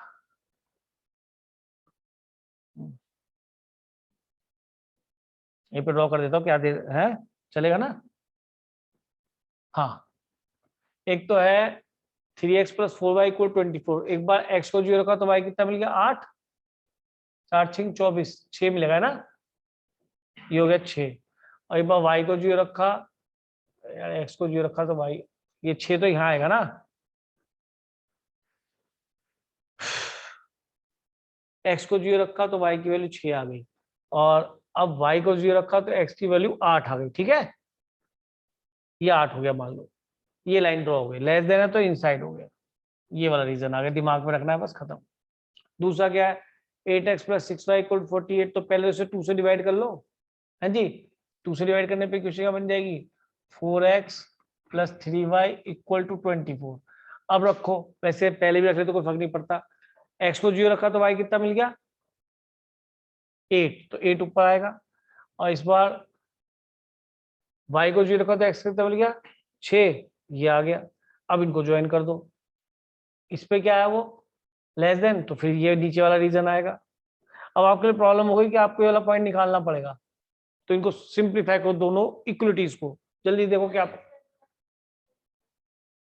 x ≤ 5 है ना, तो 5 को मुझे बनाते हुए दिक्कत ये है कि ये पॉइंट क्या आएगा, तुम पहले मुझे ये बताओ, क्योंकि मैं तो रफ डायग्राम बना रहा हूँ ना, पॉइंट बताओ तब मैं x = 5 बनाऊंगा और y = 6 बनाऊंगा, इससे पहले नहीं बनाऊंगा। y = 6 तो बना दूंगा, y = 6 है ना, ये तो बन जाएगी, 6 यहाँ दिख रहा है ना मुझे, तो इससे भी क्या कह रहा है लेस, तो इससे ये रीजन हो गया लेस से नीचे का। जल्दी पॉइंट निकाल लो, x = 5 बनाने से मुझे डर लग रहा है, पता पड़ा 5 यहाँ बना दूं या यहाँ बनाऊं, इससे पता पड़ेगा पॉइंट ऑफ इंटरसेक्शन से, इसके इधर आएगा या इधर आएगा, समझो जल्दी से, पॉइंट निकालो। 24/7, 24/7। 24/7 और 24/7 लगभग कितना हो गया? 7 या 21, 3, यानी कि 5 वाली लाइन जो आएगी आगे आएगी, है ना? क्यों भाई, 5 वाली लाइन तो यहाँ पड़ेगी, फिर ठीक है, यस सर। ये आ गया, और इससे किधर रखना है, इधर या उधर? इधर लेफ्ट में। तो कॉमन रीजन आपका फाइनली ये वाला बन गया। हाँ, तो लेस देन 6 कर तो ली बेटा नीचे, वो देख तो ली नीचे, तभी तो देख रहा हूँ। और दूसरा इसने x और y लेस देन, अरे एक बार तो सोचो, ये तो इधर का भी आ जाएगा सारा, क्यों भाई, ये ना आएगा?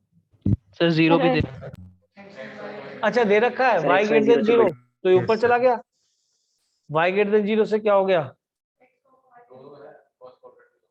वो भी दे रखा है। अच्छा x y दोनों दे रखे हैं, सॉरी, फिर तो यही है भाई, यही है भाई, है ना, मैं ध्यान नहीं दे रहा था, ये है। तो हमें जो है पॉइंट मिलेगा, एक ये, एक ये, एक ये पॉइंट कितना है? 0,6, ये पॉइंट मिल गया। ये पॉइंट निकालना पड़ेगा, तो इस पे ये x = 5 थी ना, तो x तो 5 ही है, x को 5 और इसके साथ सॉल्व करो, ये वाला पॉइंट निकालो, जल्दी से क्या आएगा?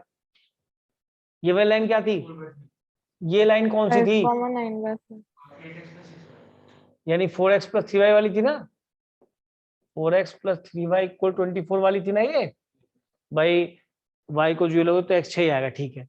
तो इसके अंदर x को 5 को 20 तो जाएगा, तो 4/3 आएगा ना, अरे x को 5 रखो तो 4/3 बनेगा।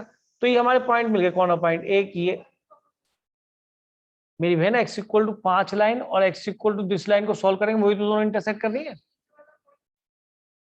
ये वाला। हाँ तो लिख तो रहा हूँ, कलर बदल देता हूँ बेटा, आज तो कलर का ऑप्शन है टनाटन, चिंता ना कर।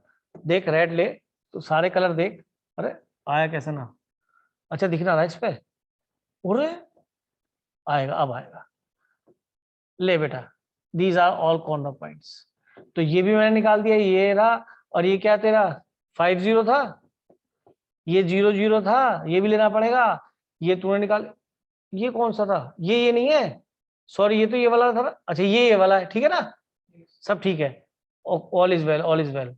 ये 0,6, तो इतने सारे पॉइंट्स आ गए, 1 2 3 4 5। अब ये तुम्हें इसमें धरने पड़ेंगे ऑब्जेक्टिव फंक्शन में, पूरा क्वेश्चन है कंप्लीट।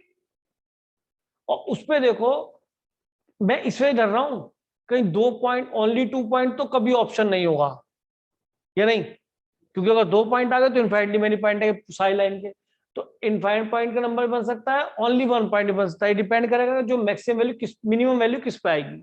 तो आप सारे पॉइंट्स पे z की ऑब्जेक्टिव फंक्शन की अपनी वैल्यू निकालो जल्दी से, तो कंप्लीट क्वेश्चन हो जाएगा। सर मिनिमम तो एक ही पे आएगी। किस पे आ रही है? 0, 0 अबे 2 पे आ रही है नहीं आ रही मुझे क्या पता था, पर मिनिमम पूछिए तो कितना स्मार्ट बच्चा है, देखो हिसाब कितना सही लगाया है। मिनिमम पूछिए उसने, और ऑब्जेक्टिव फंक्शन बीच में माइनस लगा नहीं हुआ, और हमारे एक्स वाई सारे क्या मिल रहे हैं? पॉजिटिव, तो कुछ ना कुछ बढ़ा ही देंगे, 0 पे सब छोटी हो जाएगी, तो ये मिनिमम होगी। यही क्वेश्चन में अगर मैक्सिमम होता तो मेहनत करनी पड़ जाती, क्योंकि सब पे वैल्यू निकालनी पड़ती और सब पे देखना पड़ता। अगर एक ही पॉइंट पे मैक्सिमम आती तो 1 पॉइंट वाला आंसर आता, अगर 2 पॉइंट पे मैक्सिमम आती तो फिर हम इनफाइनाइट पॉइंट दे देते। तो यहाँ तो ओरिजिन एक ही पॉइंट हो गया, at a finite number of point. क्या लिखूं इसमें आंसर? ए लिखूंगा ना फिर तो। हाँ, सही बनाया क्वेश्चन, उसने मेहनत शुरू में तो करवा ली। वैसे हम भी बेवकूफी कर रहे थे यार। अगर हमने ये सोच ही लिया था कि मिनिमम पे ध्यान पहले दे दिया होता तो हमें सारे पॉइंट जब x greater than 0 y greater than 0 पे मिलने हैं तो फिर तो मिनिमम 0 पे आएगी। और ऑब्जेक्टिव फंक्शन में यहाँ माइनस नहीं है, सबसे बड़ी बात है। अगर माइनस हो तो मेहनत करनी पड़ जाती, क्योंकि फिर तो एक्स वाई रखने से हो सकता है नेगेटिव वैल्यू भी आती और नेगेटिव ज्यादा मिनिमम हो जाती, या नहीं? बढ़िया है ना क्वेश्चन? तो पॉजिटिव की वजह से बीच में एक्स और वाई सारे कोऑर्डिनेट पॉजिटिव आ गए, कॉर्नर पॉइंट्स। और दूसरा ऑब्जेक्टिव फंक्शन में भी बीच में प्लस है, कोई माइनस नहीं है बीच में, तो बीच में आगे पीछे कहीं भी कोई माइनस नहीं है, तो इसलिए काम बन गया। ठीक है जी। तो और क्वेश्चन करना चाहेंगे क्लास में? अपने बताओ बताओ बताओ बताओ बताओ। देखो कितना लल्लू वाला क्वेश्चन पूछा है, देखने के बड़ा अजीब सा लग रहा है। ऑप्शन भी दिख रहे होंगे आपको, थोड़ा सा छोटा कर दूं तो और अच्छा दिख जाएगा। अब दिख रहा है भाई? चारों ऑप्शन दिख गए। देखो मैं पढ़ देता हूं, आप सुन लो। The corner points of the feasible region determined by the system of linear equation, this सारे कॉर्नर पॉइंट्स दे दिए, ऑब्जेक्टिव फंक्शन दे दिया। कह रहा है compare the quantity in column A and column B. जबरदस्ती का नाटक, कॉलम ए और कॉलम बी में क्वांटिटी को कंपेयर करो। ठीक है भाई, कोई दिक्कत नहीं, मैं इस पे पहुंचूंगा। ठीक है, और यहाँ पे सबके क्या निकालूंगा? इसकी ऑब्जेक्टिव फंक्शन की वैल्यू निकालूंगा कांस्टेंट सारे कॉर्नर पॉइंट्स पे। ठीक है, और मैंने वैल्यू निकाली और मुझे मिल गया कि जो है भैया 325 से कम है या ज्यादा, ये देखना है जो मैक्सिमम वैल्यू है। तो सबकी जेड, इसकी जेड की वैल्यू निकालो सारे कॉर्नर पॉइंट्स पे। सर बी आ रहा है, बी आ रहा है। आपने 0 पे निकाली तो 0 आ गई। ठीक है, 0 40 पे निकाली तो कितनी आएगी? 120। फिर हमने निकाली 20 और 40 पे क्या बनेगी? लिख लूं? 200 बोल रहा है, ठीक लिख लूं? चेक कर लो। चलो जी, अगली निकाली 60 और 20 पे क्या बनी? 60 और 20 पे 6 चौक 24 240 और 300। चलो मान लिया, तुम ठीक कह रहे होगे। अगला 60 और 0 पे है 240, सब पे आ गई। Yes sir. अब वो क्या चाह रहा था? Minimum maximum? Maximum objective maximum का लिखा हुआ है यार, सर नीचे लिखा है। अच्छा सॉरी कॉलम में, ओहो गड़बड़ होगी। मैक्सिमम जेड कहाँ है जी?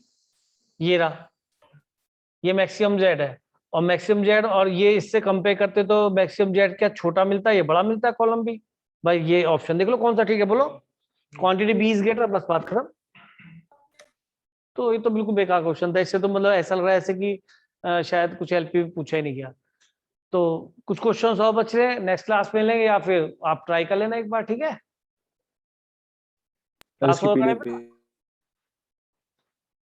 सर ये ऑब्जेक्टिव क्वेश्चन वाली वर्कशीट की पीडीएफ भेज दीजिएगा हर चैप्टर की। हाँ हर चैप्टर? सर एओडी वगैरह की भी होगा तो भेज देना। और पहले बंद तो जाए तभी तो भेजूंगा। Okay sir.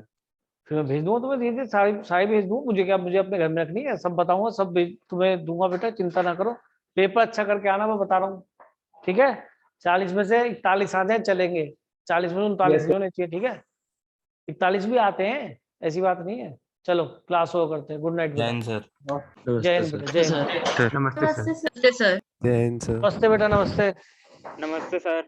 नमस्ते बेटा, खुश रहो। नमस्ते।